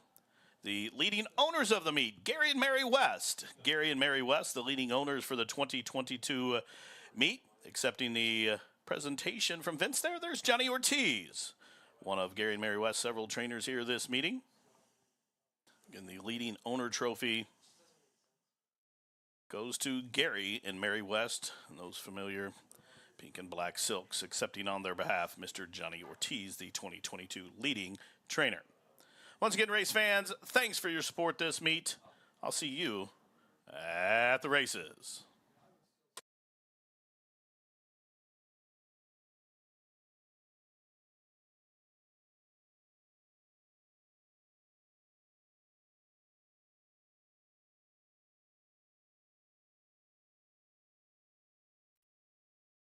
And they are racing at Ellis Park. My Romeo Lima with an alert beginning. Bueller's Day Off will press up to the outside. Alianabi down toward the rail from third. Prince of Glory is fourth. Get Through came away racing in the fifth position as they head over the turn. Heating is second last, and at the back of the pack is Grand Key. A dozen links top to bottom as they work around the turn. My Romeo Lima up top, Bueller's Day Off to the outside in second. A margin of 4 back to Alianabi, who is third. A similar margin back to Prince of Glory, who rides the rail now, getting past to the outside by Get Through, and also Grand Key, and up the inside is Heating. Down the back stretch, going at a pretty good clip up top with 4.5 furlongs to go. The quarter, there it is. Wow, 23 and 2/5 seconds. Bueller's Day Off shows the way. My Romeo Lima, and they match strides and have opened up about 8 with 3.5 furlongs to go on Alianabi, who's back into third. Advancing to the outside is Get Through, up the inside Heating, still a length back to Grand Key, and 9 or 10 back to Prince of Glory. who is last. Rounding the turn, 5/16 to go. The leader's half mile was 46-2, but they start to come back to the field. My Romeo Lima and Bueller's Day Off, they are still there, 1-2. Up into third is Alianabi as they race towards the top of the home stretch. Heating will cut the corner, and it's wide open as a whip for the judges. And it's My Romeo Lima still there. Bueller's Day Off is second. Here's Alianabi and also Heating and Get Through, 1/16 left. My Romeo Lima still there, still finding Alianabi chasing down to the wire. My Romeo Lima coast to coast. Alianabi was second. Bueller's Day Off third. Heating was fourth, and that's a 2022 wrap for Ellis Park in 140-3.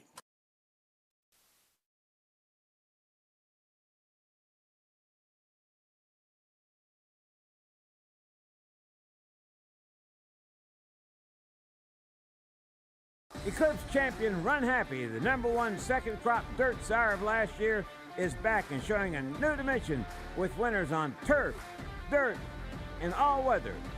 A record-breaking sprint champion, Run Happy is also showing winners at all distances, from 7 furlongs to 1.25 miles. A sire whose runners can carry his speed over all distances and all surfaces. Run Happy, price for value, and standing strong at Claiborne Farm.